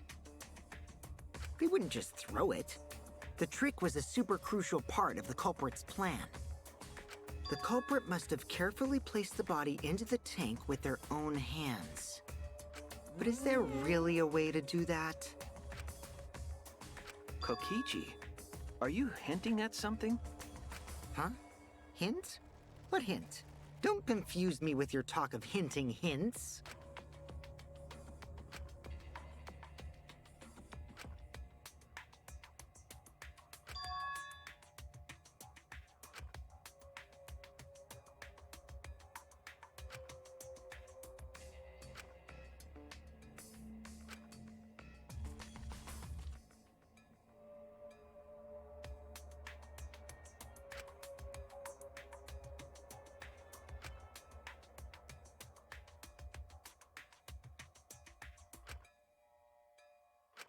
All right, Shuichi. The stage is finally set.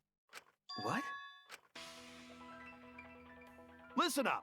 Do a good job here, and I'll be able to put an end to this trial. It all starts with you. You be the opening act, and I'll be the main event. And then together, we're gonna save everyone. Together? You got this. After all, you are my sidekick. I believe in you, so I'm gonna leave the rest to you. Yeah.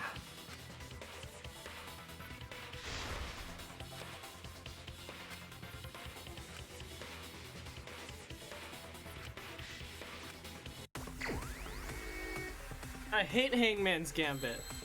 Is there an S? Ropiwa? No idea what this word is. Ropeway? What is a ropeway? Yes, that's it. The culprit used something like a ropeway to move the body. The fudge is a ropeway. A ropeway, huh? Are you sure about that? Wow, you got drain damage or something? You'd need some kind of vessel to use on a ropeway, and we don't have that! What the fudge is a ropeway?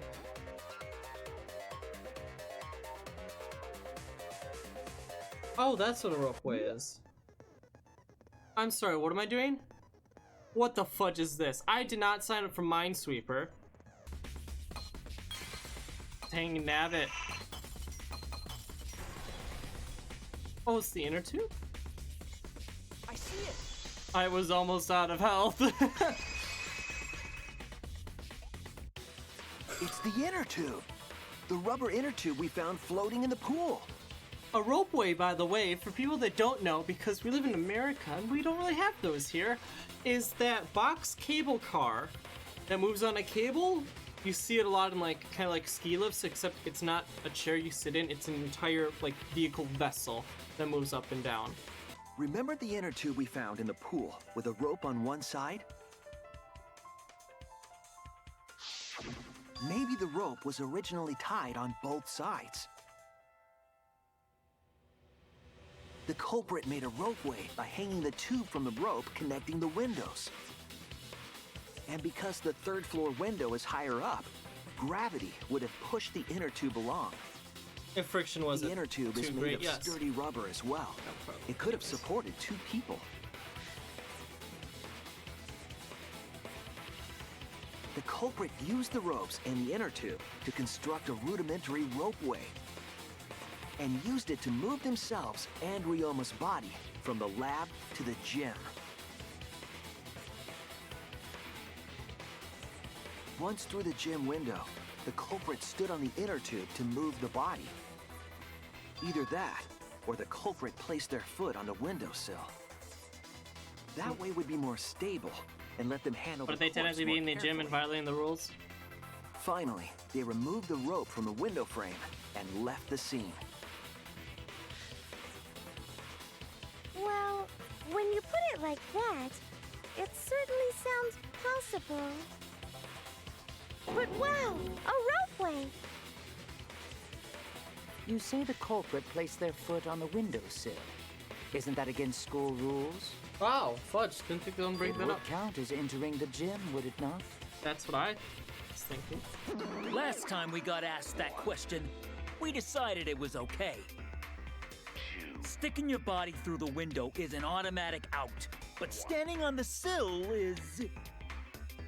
Wait, who asked you last time? Eh? It is quite possible that the culprit went to you to confirm the details of their plan. Yeah. And you think they're gonna tell you?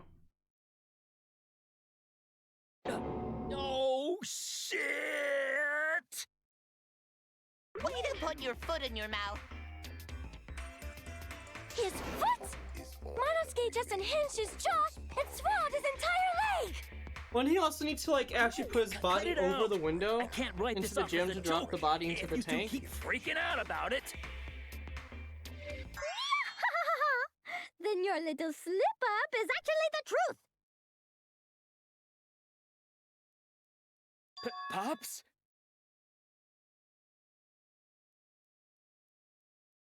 Uh-oh! Daddy's mad at you now! Huh? Don't look at me. This is what you get for acting like a big shot all the time. Stop. Do not bully Monosuke. Huh? No more blaming each other. Everybody makes mistakes. I want us all to get along.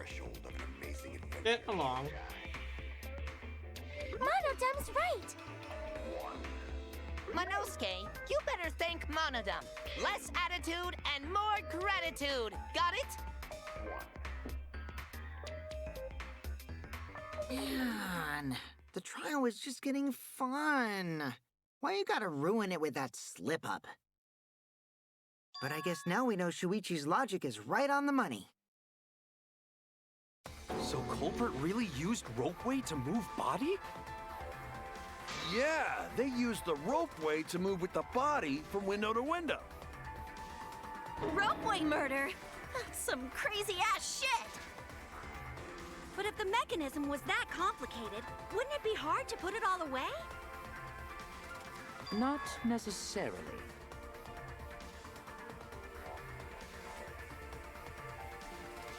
All one must do is detach the rope from the window after using the ropeway.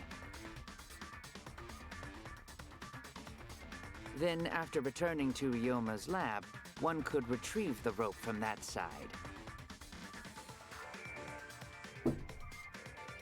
Tossing the rope into the gym from the pool window would be the final step.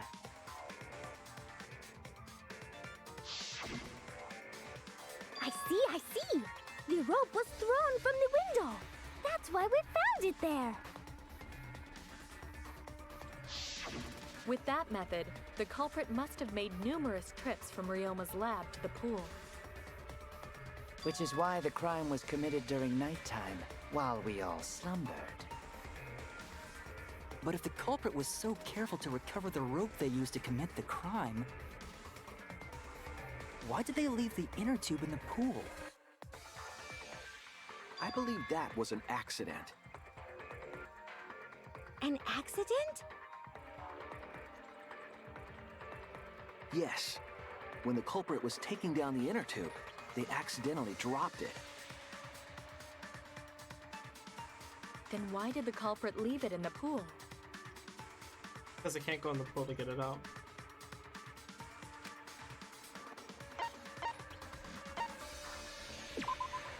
That's it! Even if they wanted to get it, they couldn't, because this took place at nighttime. I see. They couldn't get the inner tube because swimming is prohibited at nighttime. But couldn't they have used the rope to fish it out? Not necessarily. You see, The water level in that pool is so low. Even if one tried to draw in the inner tube using the rope. Inner tube's not connected. The steep angle the rope would be at would make it nigh impossible. It'd be different if they used a pole, but there's no way a rope would work. Even if inner tube was closer to pool edge, water's still too low to drag tube in. Sounds like a lot of work. I can see why they just left it there. Yeah, it would take too long. And they would have been busted if someone saw them. Ha! What kind of clumsy dipshit drops an inner tube and can't retrieve it? Let me tell you, this culprit's a real fucking amateur. No, actually. Save for that one mistake. This was the perfect crime. If Maki had never met up with Ryoma at nighttime, it might have been the end for us. Well, I still don't know if Maki is telling the truth or not. Shut up. Personally, I find this culprit frighteningly thorough. Such a bold, beautiful plan. I never even imagined there was a ropeway.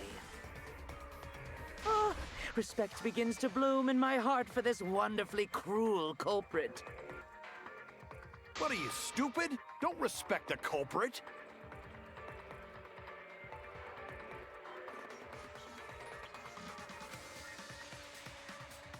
Now, we just need to figure out who the culprit is. But of course, it would be pointless to unravel this mystery otherwise. So, who is it? Looks like it's time for me to start the main event. But my sidekick here is on a roll right now, so I'll let him take this one. Okay. You're just pushing everything onto Shuichi because you don't know yourself. Well, Shuichi, do you already know who the culprit is? No, I have no clue. Can't be, can it?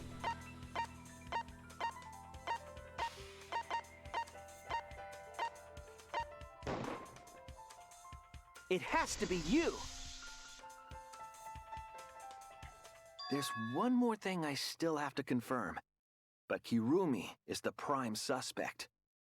Me? What? Kirumi? Oh, so Kirumi is the culprit! That is not yet a certainty. Let us hear her testimony first. Is this true, Kirumi? I cannot believe you would suspect me. If that is the case, then I will have to deny it. I will not let you make the wrong choice. The wrong choice? If you do believe it is me, are you prepared to stand by that decision? I will refute your accusations with all my might, for everyone's sake.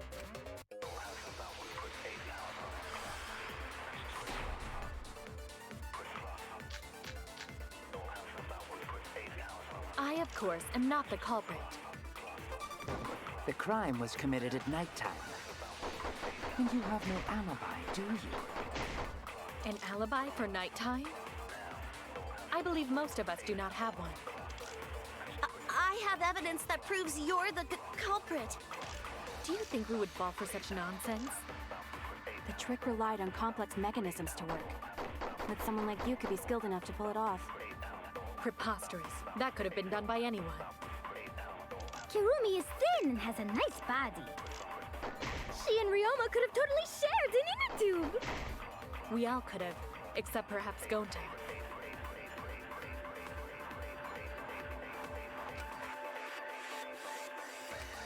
That could have been done by anyone. That's wrong! Gotta find the right spot for it.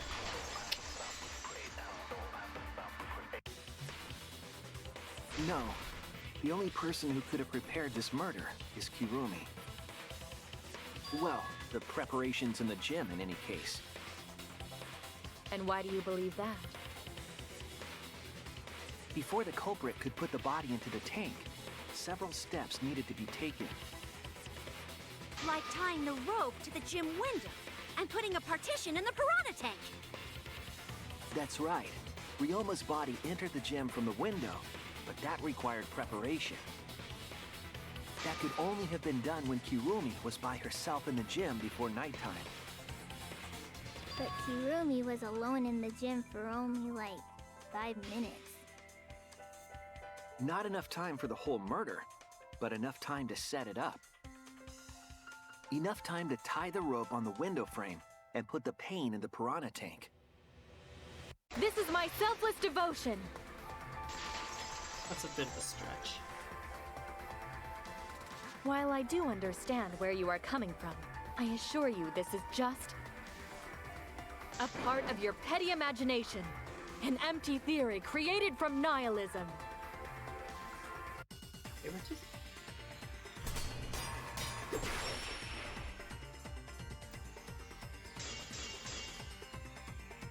If it were solely the rope and partition, I suppose 5 minutes might be enough time. I accept that. However, the crux of your argument is not but a guess. You continue to force the facts to conform to your misguided narrative. When you consider that the crux of your argument is faulty, your entire case falls apart.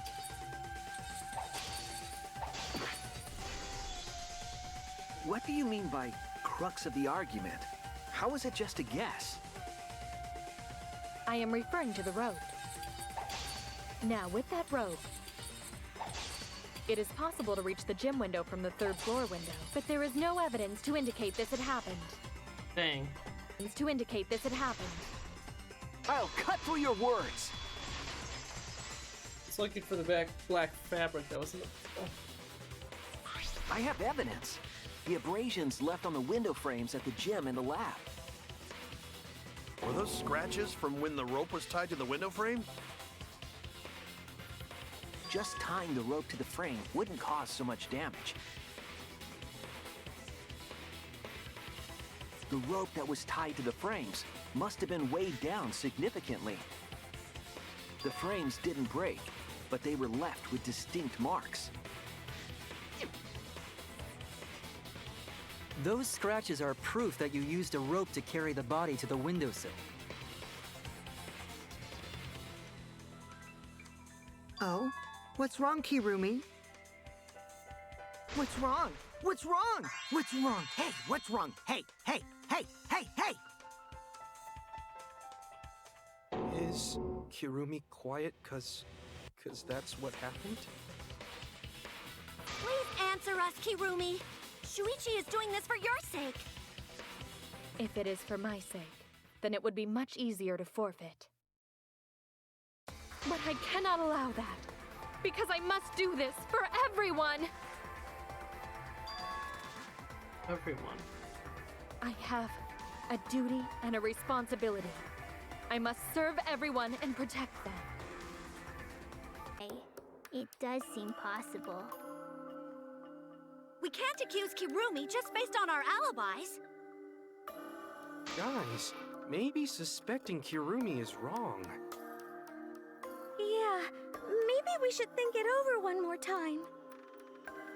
I made a promise. As the ultimate detective, I made a promise to seek the truth. I made a promise to Kaede, so I'm not turning back now.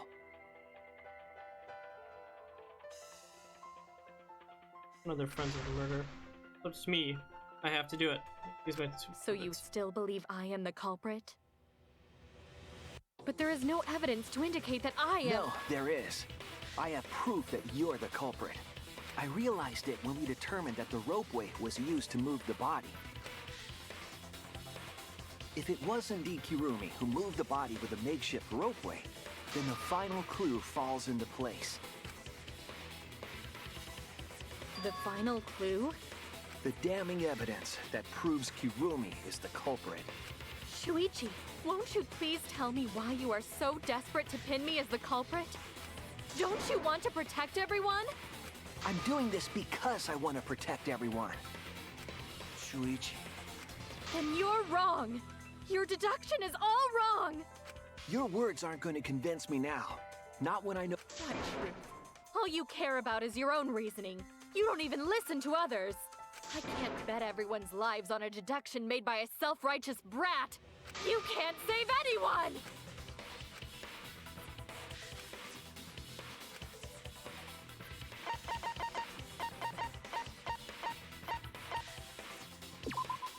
This is it! Rare. The piece of black fabric in the pool. That's the final clue that proves you're guilty.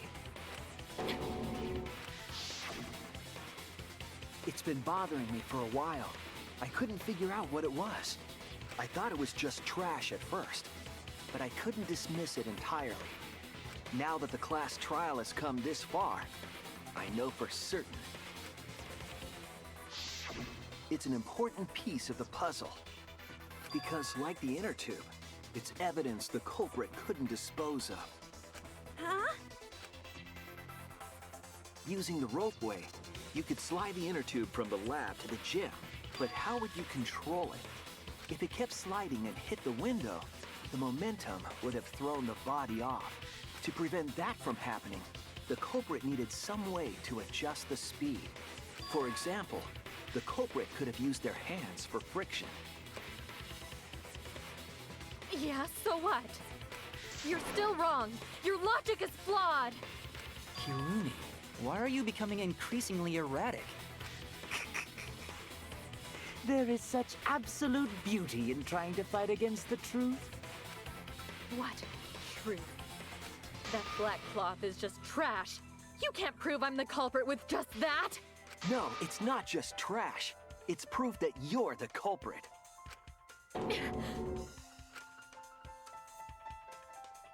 Key to the evidence. Make it clear now.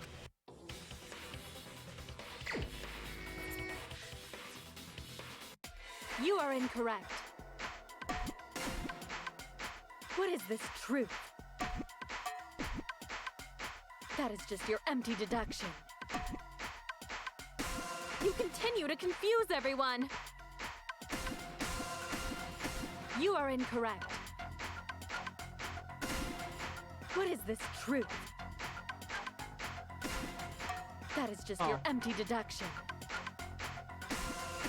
You continue to confuse everyone. Ah! In this class trial, everyone's life is at stake. Because of your self-righteous truth, everyone might die. In this class trial, everyone's life is at stake. Because of your self-righteous truth, everyone might die! Ah! I completely understand your reasoning, but I will never accept it. It seems you wish to pin me as the culprit. You do not have any evidence. You are only providing us with speculation. I only wish to protect everyone. Why must you interfere? I completely understand your reasoning, but I will never accept it. It seems you wish to pin me as the culprit. You do not have any evidence. You are only providing us with speculation. I only wish to protect everyone. Why must you interfere? I completely understand your reasoning, but I will never accept it. Ah! What does that piece of trash prove?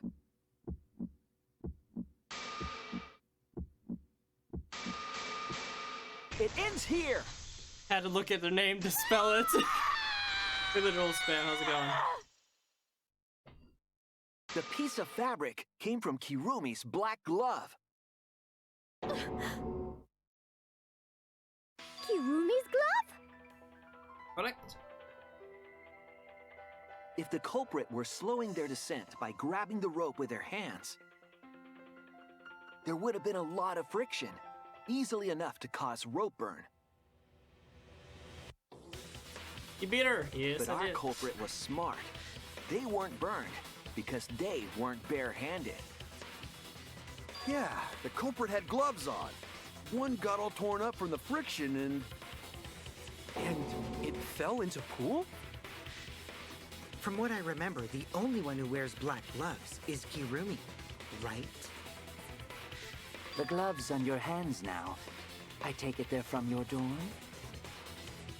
The extra uniforms in our rooms are made of the same material we're wearing now.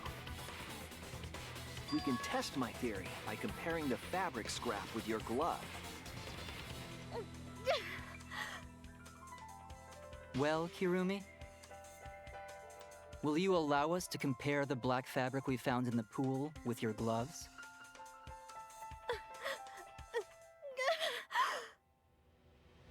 Huh? What's the matter? Why are you sweating so much? Kirumi, what's wrong?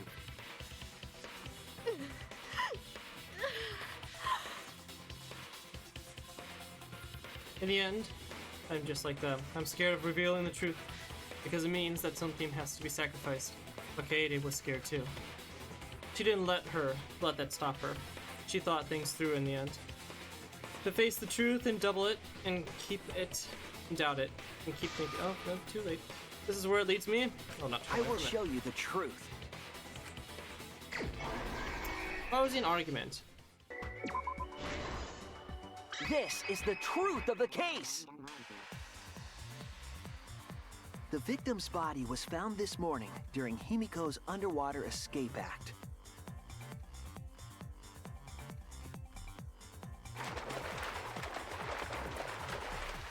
When we saw the piranhas in the tank, we thought that Himiko's escape failed. Of That's a bit course, weird. it was all part of the act. Himiko's escape went perfectly. But when Angie opened the curtain in front of the tank, we saw Ryoma with piranhas swarming around him. Before any of us could react, the piranhas devoured Ryoma's body. And all that was left were his bones and the handcuffs he was wearing. That horrifying sight was the finishing touch on the culprit's own twisted magic trick.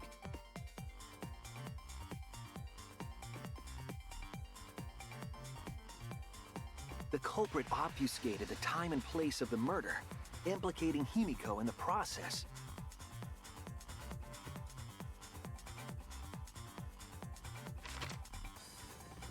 In truth, the crime began last night, around So it started at Act 8:55 5 and p.m. now we're at Act 1. While preparing for weird. the show in the gym, the culprit had a chance to be alone.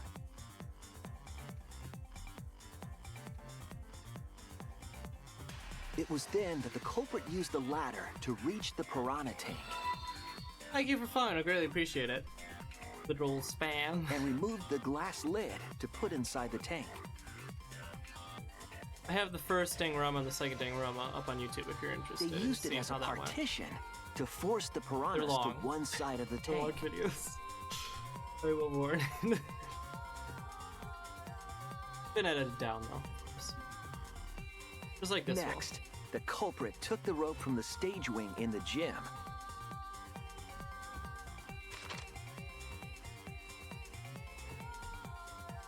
And used the ladder once more, this time to climb up to the gym's window.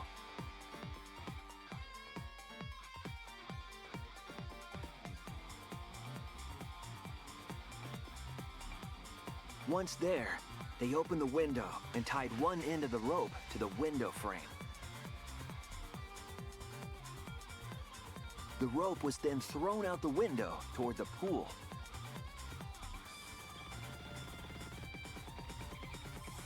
These preparations were key for the culprit's elaborate plan.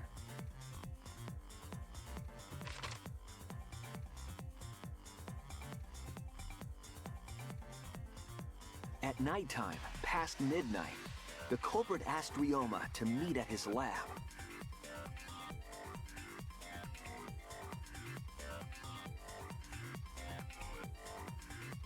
All the pieces were in place.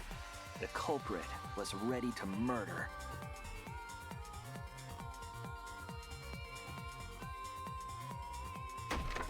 First, the culprit knocked Ryoma out, probably striking him from behind.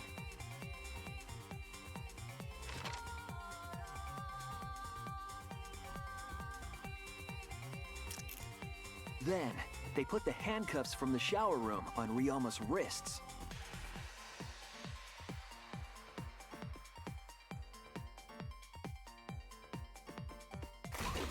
and shoved his head into the sink filled with water.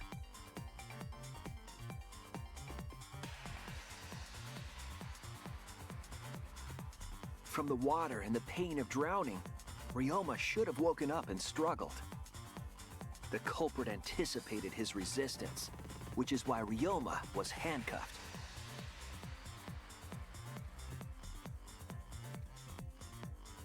The struggle left scrapes on the cuffs and sink, but in the end, Ryoma succumbed.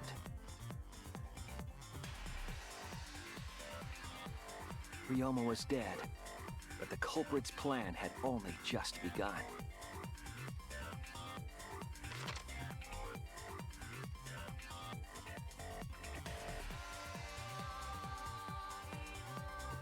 They removed the cable from the tennis net and hung it from the window facing the pool.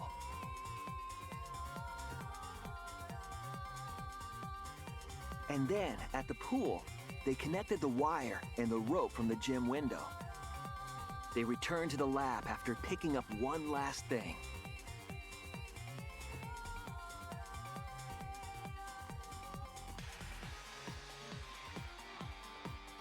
The rubber inner tube that was in the pool's tool shed.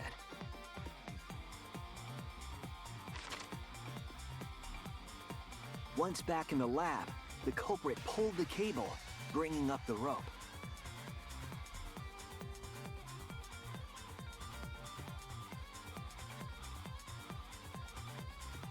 They pulled until the rope was taut, then tied it to the lab's window frame. And thus, the gym and the lab windows were connected by a single rope. After making a hanger of sorts with another length of rope tied to the inner tube, they hung the inner tube on the rope connecting the windows.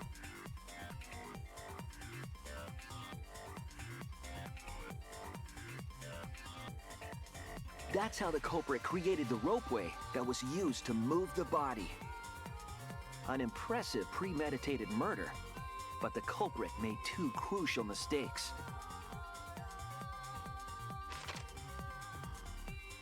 The culprit got on the inner tube with Ryoma's body and slid toward the gym. With the height difference between the windows, they would have built up quite some speed. To avoid crashing through the window, the culprit used a brake.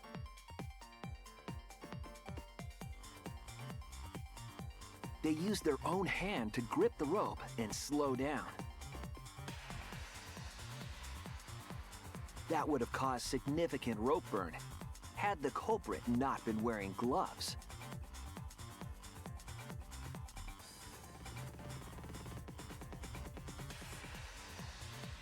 But due to the friction, part of a glove tore off and dropped in the pool.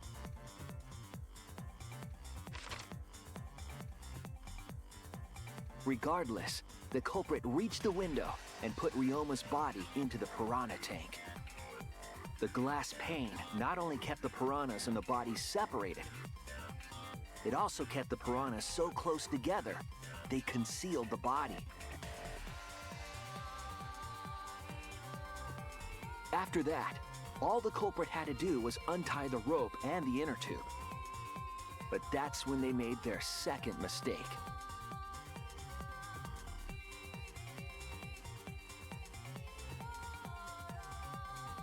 One end of the rope came loose, and the inner tube dropped into the pool.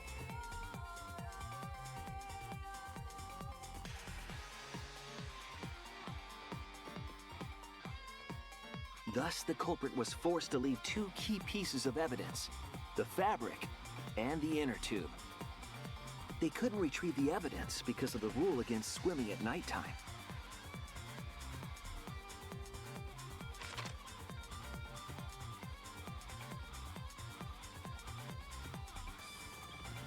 And that's the whole story. Am I wrong, Kirumi Tojo? The ultimate maid?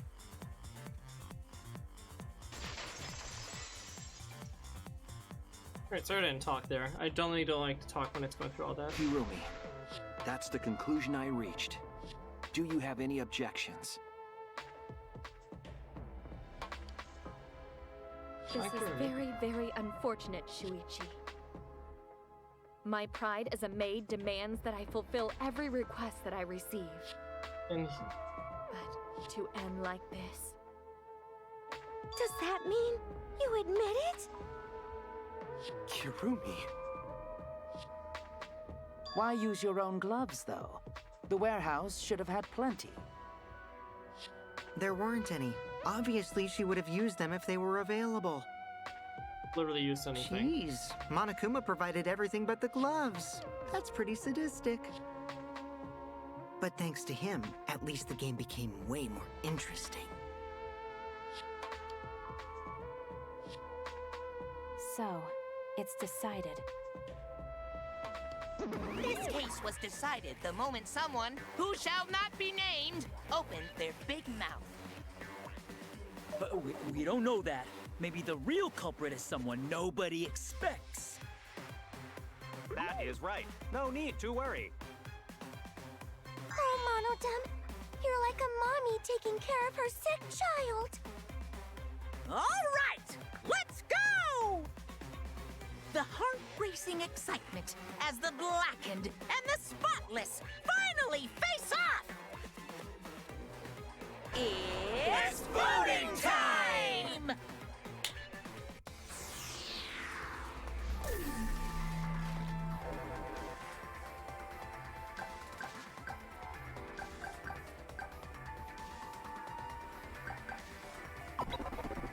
Find her.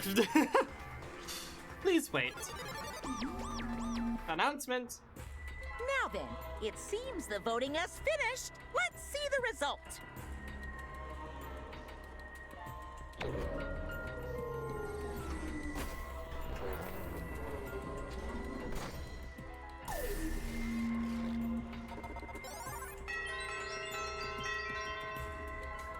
Wow. Someone voted for me. Well. Who'll be chosen as the blackened?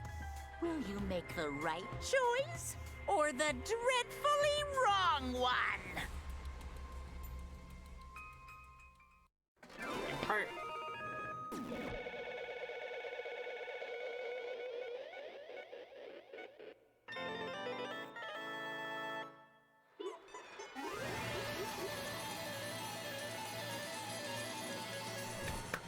We won the lottery! Look at us! Mono yes, scrumptious. I'm still gonna get a B, aren't I? More A's. Piece of crap, I hate you so much! Oh! I'm never gonna get any of these trials, man. Dang it. Come on.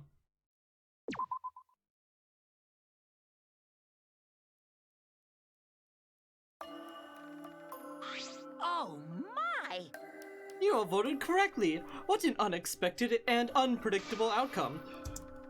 The blackened who killed Romania is Kurame, the ultimate maid. Ah! Bravo, bravo, bravo. Thank goodness. We managed to get through the class trial again. You gotta be kidding me! Hey, no spoilers, literal spam. My warning, alright? It's the one rule when I play this game. No spoilers. There's nothing good about this at all. Why? Why did it have to be Kurame? Yeah. Truly, the result was unexpected. Wait! How can you be so calm about it? No way. But Guta, no one couldn't believe it. Kurame was so useful for everyone. Same Kurame is also culprit. Culprit. Yoo-hoo! Hey, how long have you been lying to us? The truth Is this why you took such good care of us, so you could deceive everyone? You mean she's not my mom? Hey! She was never your effing mom! Damn it. Hey, Kuramke, tell me, why? You're always thinking about everyone around you. How could you kill everyone? Kill someone. Kill everyone. Oh, that'd be a very different game. Humans have always been selfish, self-centered creatures. That's why I hate humans. They burn down the forest we call home. They pollute the river as we drink. I'll never forgive you. No way! But this is really a reason to destroy them? Some humans are really nice. Shut up! Shut up! Shut up! Shut up! Enough with the commentary already. Say. Well, Kurami, were your feelings towards us simply another falsehood? How? No, it can't be. Say it ain't so. There must be another lie No. too. I don't think so. I still believe Kuramike cares about us. What? And how would you know? I can't say for certain, but I can sense that this trial has been agonizing her. You can't say for certain that this was what a detective would say. Kuramike, are you upset because of that people important to you? You mean like from the motive video? Sir Kuramike watched hers after all. Earlier, Kurami, and extra things, mentioned that she had accepted a request. Perhaps that request came from someone important in her motive video. What's wrong? You have nothing to say for yourself? I do not agree. No, it's not it. I'm just lost. Because if I tell you why I did it, you'll regret what you've done. Just done. Regret. Damn. Spit it out already, otherwise we cannot accept this outcome. Please, Kuramike, tell us. I care about you a lot, and I know the others care about you too. So please. Understood. Very well. Then if you're also desperate to know, I shall take that request. I'll consider this as the final request until everything. No. No more lies then. You better just tell us the truth, please, and thank you. Yes. Yes, I understand. That is correct. Your reasoning was exactly right. The reason I murdered Rayme was because of what I saw in my motive video. As I had thought. You did indeed watch your video. Does that mean someone broke the agreement and traded you your motive video? Alright, fast up, which one of you did it? Close your eyes and raise your hand if it was you. What are you saying? Why would the one raising their hand need to close their eyes? May I? That won't be necessary. I did not trade my motive video with anyone. You didn't trade your motive video with anyone. How did you see your motive video? Hey! Perhaps Kuramike received her own motive video. Huh? Huh? You mean she had her own motive video from the start? Yes. Correct. No one had my motive video. But me. The video intended recipient. I have no idea why. What the fuck's going on? That's not possible! Monokuma, what the hell's going on? Huh? You know, I meant to bring this up earlier because it's been bugging me for a while. All this talk about videos being switched, what does that mean exactly? Don't play dumb. You're the ones who switched up all the motive videos. No. No, I didn't. Huh? Oh, was I not supposed to ask that? Did the Cubs screw up again? Huh? Not supposed to. Dumbass! Oh, Morphine's fault. She passed them out without checking the names. What? I didn't know! Blah, blah. Wait a minute. I don't even remember passing out any videos. It was my fault. Yeah? What? I'm sorry. I apologize. I should have been more careful. No, Monodam. It's not your fault. Okay. It's all your fault. I'm sorry too. Yeah? Ah, it seems I misunderstood. I completely forgot that the plan all along was to redistribute the videos. Daddy! Hey, It's not all your fault, kids. It's my fault for forgetting. Forgetting. Hey. Goodness. What? What the hell is this musty feel-good crap? You stupid! You're all idiots. I'm through getting along with you dumb bears. Well now. I'm sorry to cause so much trouble. Please continue your boring conversation. I see. I see. The Monocubs merely distributed the motive videos at random. Receiving my own video was nothing more than bad luck. Oh, I see. So you just watched it without knowing why it was given to you? Hey! What was in your video? What's wrong? Well, you promised to tell us Yes. everything. I will tell you the truth in its entirety, but I doubt that everyone will believe it. So? If that's the case, why don't y'all just watch the motive video That's together? right. Yes, that'd do much better. Let's hurry before Daddy gets bored again. Yes. How thorough of you. I suppose it is all better this way. Perhaps the truth will be easier to believe if you witness it with your own eyes.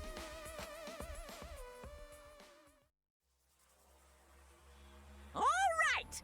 Back by popular demand, it's time for the motive video! Who's the most important person in your life? And now, without further ado, Kirumi Tojo, the ultimate maid. With clients in politics and finance, this elite maid is renowned for completing any request. One fateful day, she was suddenly summoned by one of her most influential clients, the Prime Minister. The Prime Minister had a request of utmost importance. He requested that she use her talent as the ultimate maid to serve her country. He asked Kirumi to make this country great again and transferred all his authority to her. I just want to kill myself after hearing that in this game. No one suspected that the Prime Minister's new secretary was secretly running the country. And over time, she became the de facto Prime Minister. Only Kirumi could save the country from impending doom. Yes, the future of the country rests entirely on her capable shoulders. But Kirumi is up to the task, for she only accepts requests that only she can fulfill. She is driven by the belief that her citizens are the most important people in her life. Oh, and while we're on the subject of those important people, an unfortunate event will soon befall those vermin and sheeple. What event, you ask? It's a secret. Find out for yourself.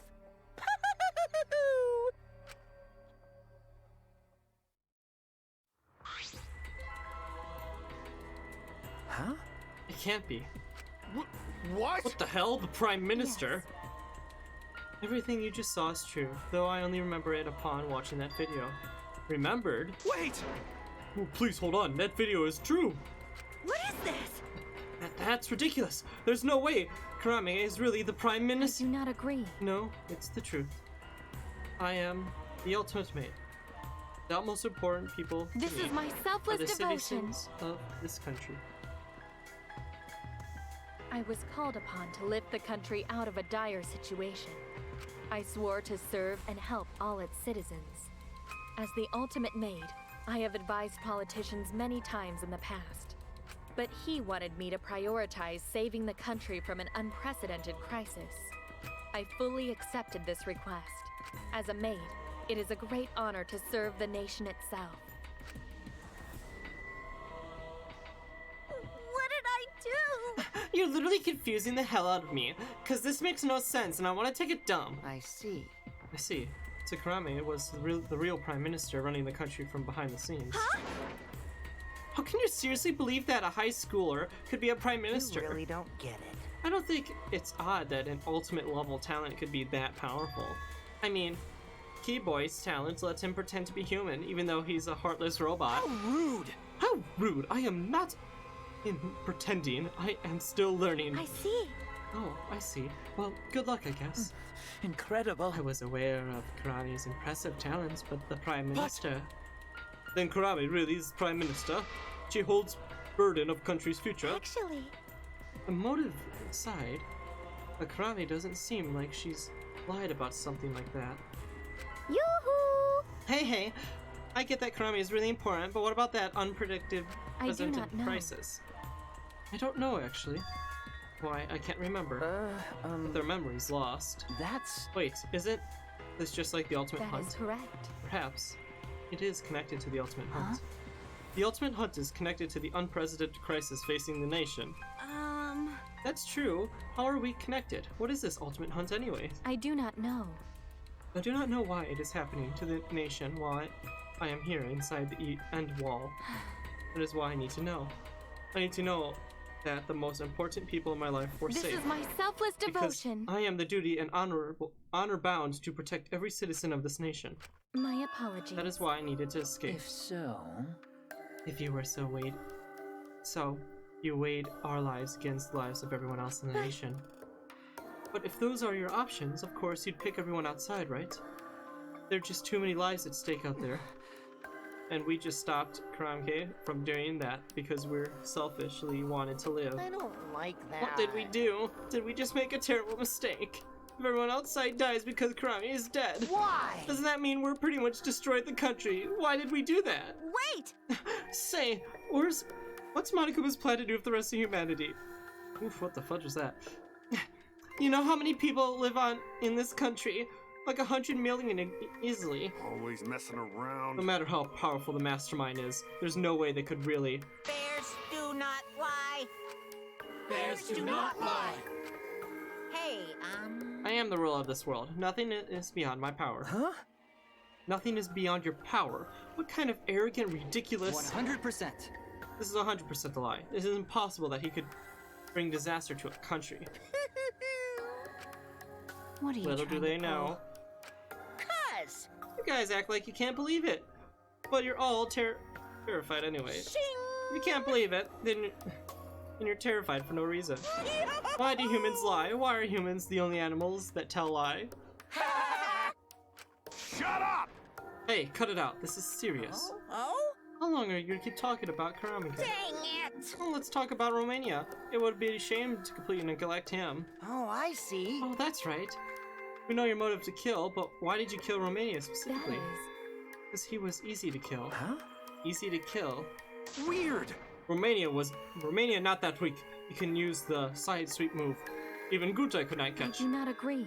His physical strength was irrelevant when he did not have a reason to live. Do you agree? Without that, he became the weakest among us. What? I took advantage of his weakness and killed him. What do you mean? That is... I took him.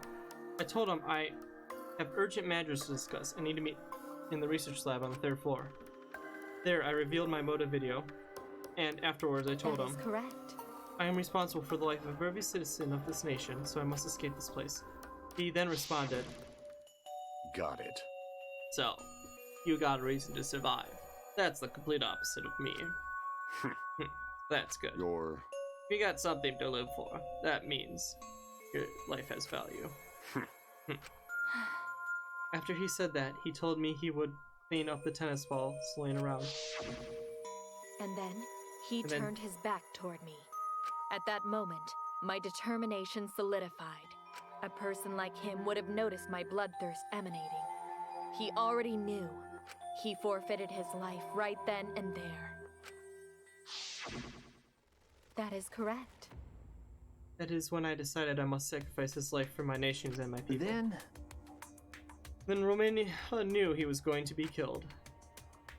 But... Wait a minute. It's Murray's fault that Romania decided he didn't want to live anymore.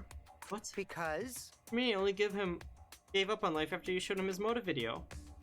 Well, since you didn't watch his motive video, I guess you have no way of knowing. What are you talking about?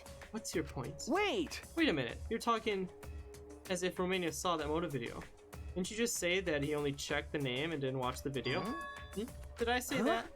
What are you getting at? Well, you know. I probably shouldn't say anything, but someone has to step up and speak for poor Romania. I told you. Again, what's your point? That he gave up on his life because I showed him his motive video. I'll get to that in a second. But why do you think Romania wanted to see his motive video? Because he was looking for a reason to live. Isn't that right, Mike? Why? Make. How do you know that? What? Swap motive videos? Didn't we agree not to show them to each other? Yeah. Yeah, I remember. Because once you watch them, you got a motive to kill. But if it shows someone important to me, I'd really like to see that. Hey. Any idea who would be in the video? No. I don't. That's why I want to see it. Once I know I got someone important to me, I have a reason to live. Jeez. If I've got a reason to live, then I've got a reason to escape here with you guys. In other words, that video might just give me a motive to live. Please. So please. That's Focus on true. him. There's no one important in his life, was there? You're right, he was looking for a reason to live. You know. Which means you shouldn't have showed him his motive video in the first Hey! place. What do you mean? What did his video show? Nothing. His motive was empty. Huh? Empty? Okie dokie. Oh, we're up next. Let's give it a wall watch, shall we? All right! Who's the most important person? This message is for Ryoma Hoshi, the ultimate tennis pro! Unfortunately, there is no one in the world who is important to you. I'm so sorry. Really, I am. You have my deepest sympathies. Sorry.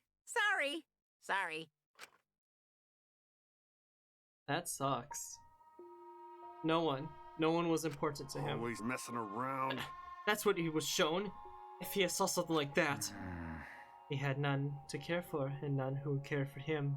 He found no motive to live. Because of that, he chose death. I see. So that is why. He must have watched that video before I summoned him to meet with me. It can't be. Just gave up then. Damn. To hell with that darn moron. But... It's bad to have no reason to live, but it's also bad to have too many reasons to live. That's why you did such a terrible thing, right, Karame? For too many reasons? Yes. You are free to judge me for killing Romania. I would bear the burden of being seen as evil for the sake of my nation and its people. For everyone. Because that is what it means to serve with selfless devotion. That's why I needed to survive. Sacrificing you all meant saving the lives of men, women, and children, and the elderly. My apologies. I wanted to live. Karame. Monokuma, Gunta have question. You need something? Oh, what is it? Hey! Can Gunta be blackened instead of... Huh? What? Gunta. Gunta not smart boy, but even Gunta understand what everyone's saying. Karame should live, but not Gunta. World needs her. I was thinking the same thing. I don't want to die, but Karame's life is way more valuable than mine. Karame's got lives of hundreds of millions of people on her shoulders, right? Unfortunately. Logically, Karame's survival would result in fewer casualties than our collective survival would. Jeez, maybe it would be better if we all got in the culprit wrong. What do you mean? Oh, man. Karame survives and the nation of the future will be secured. Then, what was the point of me doing all this? Why did I reveal the truth? What have I done? Was I wrong? I shouldn't have. Shuichi! What kind of face is that, Shuichi? If you're my sidekick, then suck it up. What? Hey! That goes for all of you. To hell with this value for life crap. Alright! Life's not just something. You can't trade it or put a price on it. Eito. Listen up. And your life doesn't just belong to you. It's for your parents, your grandparents, your friends, even your neighbors. It's not something you can just decide to throw away on your own.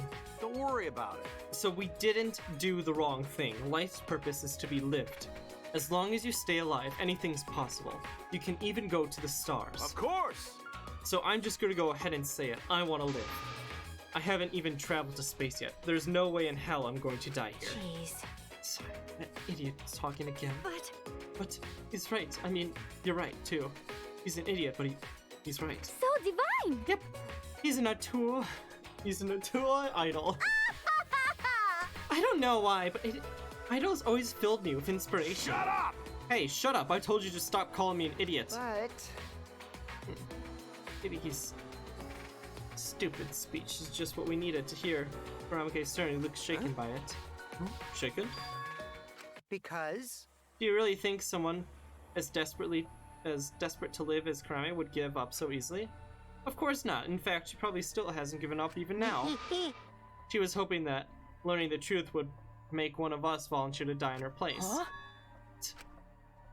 But Monokuma would never allow a Blackened to escape punishment, so maybe she wanted everyone to rebel, or so she could use that as cover to escape her on her own. How about it, Karame? Am I close? You must be stable. Or whatever. You knew exactly what I would attempt, yet allowed me to explain anyway. Wait, what he was saying was true? You tried to trick Gonto? Trying to trick everyone? Really? Seriously? You backstabbing? Oh god. Enough. She was just trying to stay alive in her own way. No one can blame her for that. That is correct. That's right, I must survive. Because I carry the weight of an entire nation on my shoulders. I would not have killed Romania if I was so easily deterred. This request will not be fulfilled until I have brought joy to every citizen of this You nation. must live. So no matter what, I cannot die. That is why I killed Romania. Even now, I refuse to give up. Huh? Rami. I see. So you refuse to give up. So what do you intend to do? You must live. I intend to live. I must survive no matter what it takes. If I must debase myself, so be it.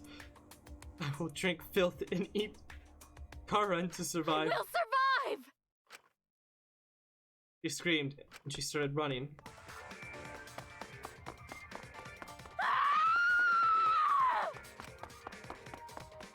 Can't believe what I'm seeing. It's completely undignified exit. Escape. I won't die here!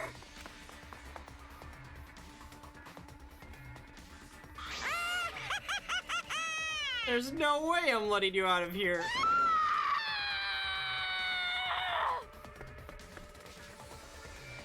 It was ugly and raw and fertile. She ran as fast as she could. I heard her voice call me out. Run. Damn it. Run. Run. Please run! Hurry! Please run. Hurry, run. Hey, Like I said, I'm not letting you leave. please! Great. Time for the nightmare-inducing punishment. I will live! I refuse to die in a hellhole like this! Now then, I've prepared a special punishment for Kirumi Tojo, the ultimate maid. For my nation! For my people!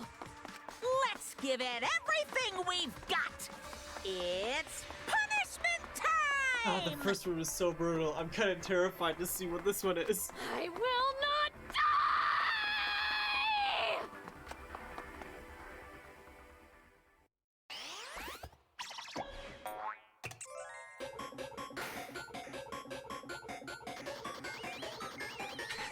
When I come right after her.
Well, that wasn't as dark as the piano one was.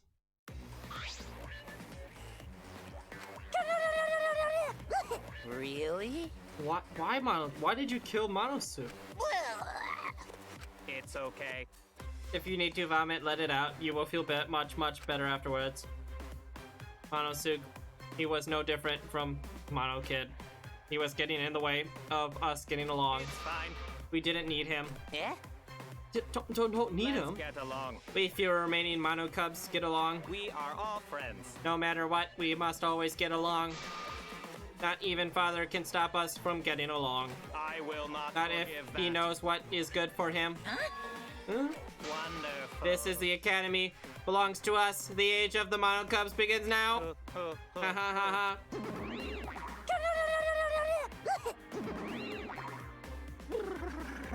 How dare you talk that rebellious tone with me, young man? That's And yet, nice. your angsty attitude of yours is just so Yeah, cute. so It's so cute. Your little crew has shrunken by one member. Yep, shrunk. You're not getting any larger, you know. They're so Aw, it's so unbearably cute. Oh, this cuteness makes me feel like I'm about to sneeze.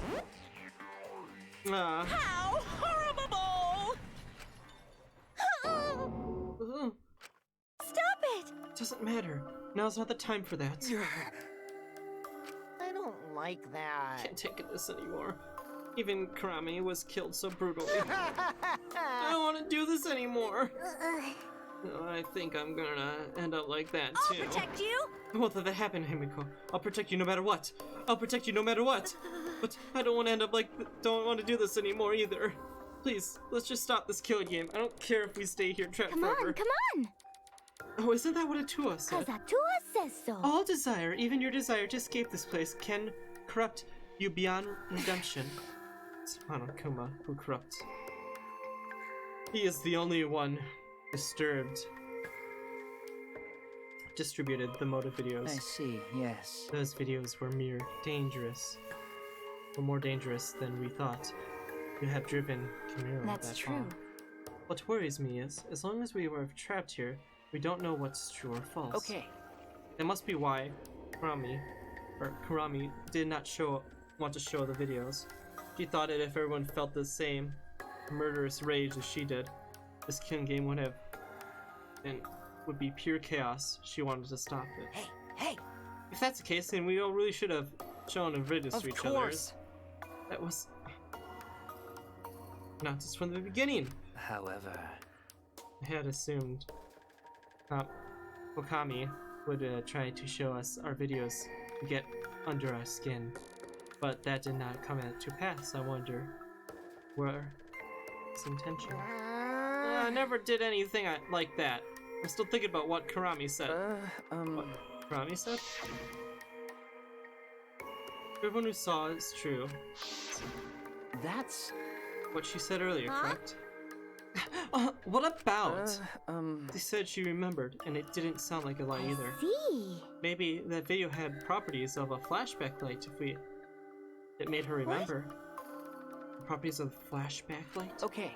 Still, how can Karami remember something she had never forgotten? Certainly the entire nation seemed too important for her to just forget. Yeah, that's true.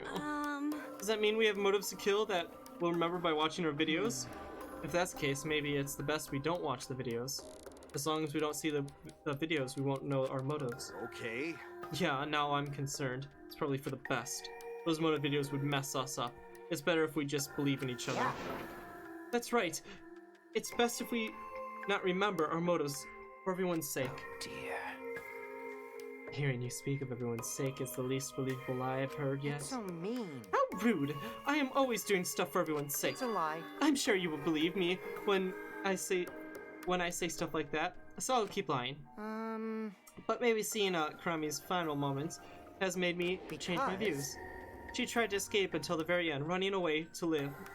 Might not be a bad idea. You're right. Maybe facing the truth isn't enough. That's right.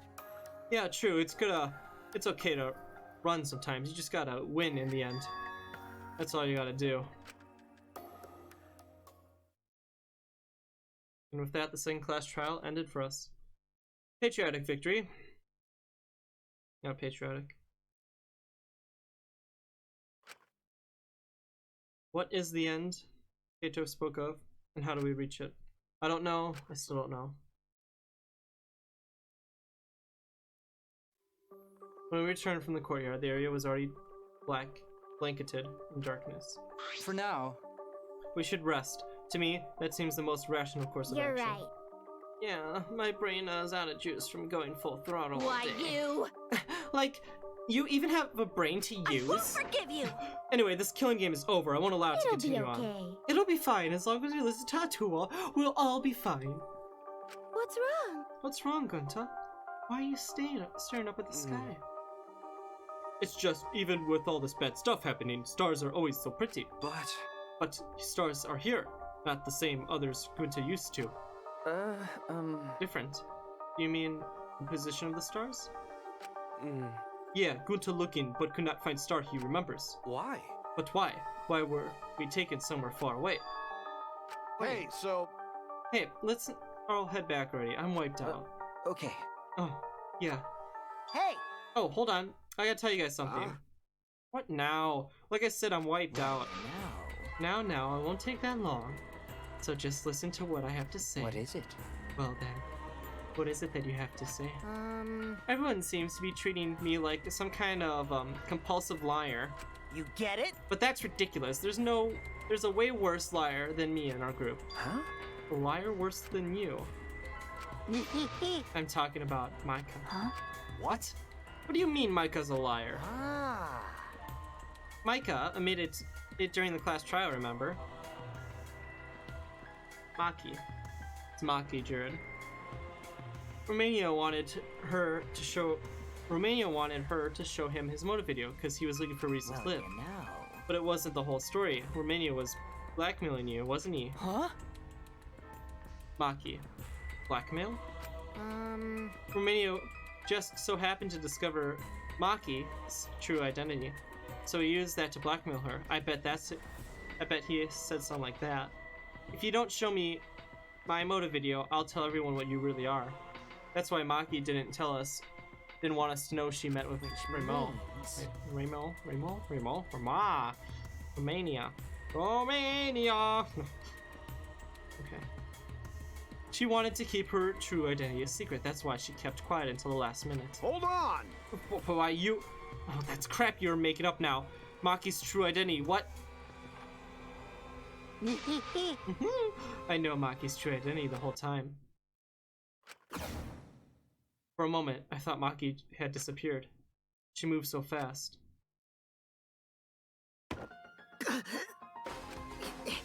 You know, this is an interesting turn of events.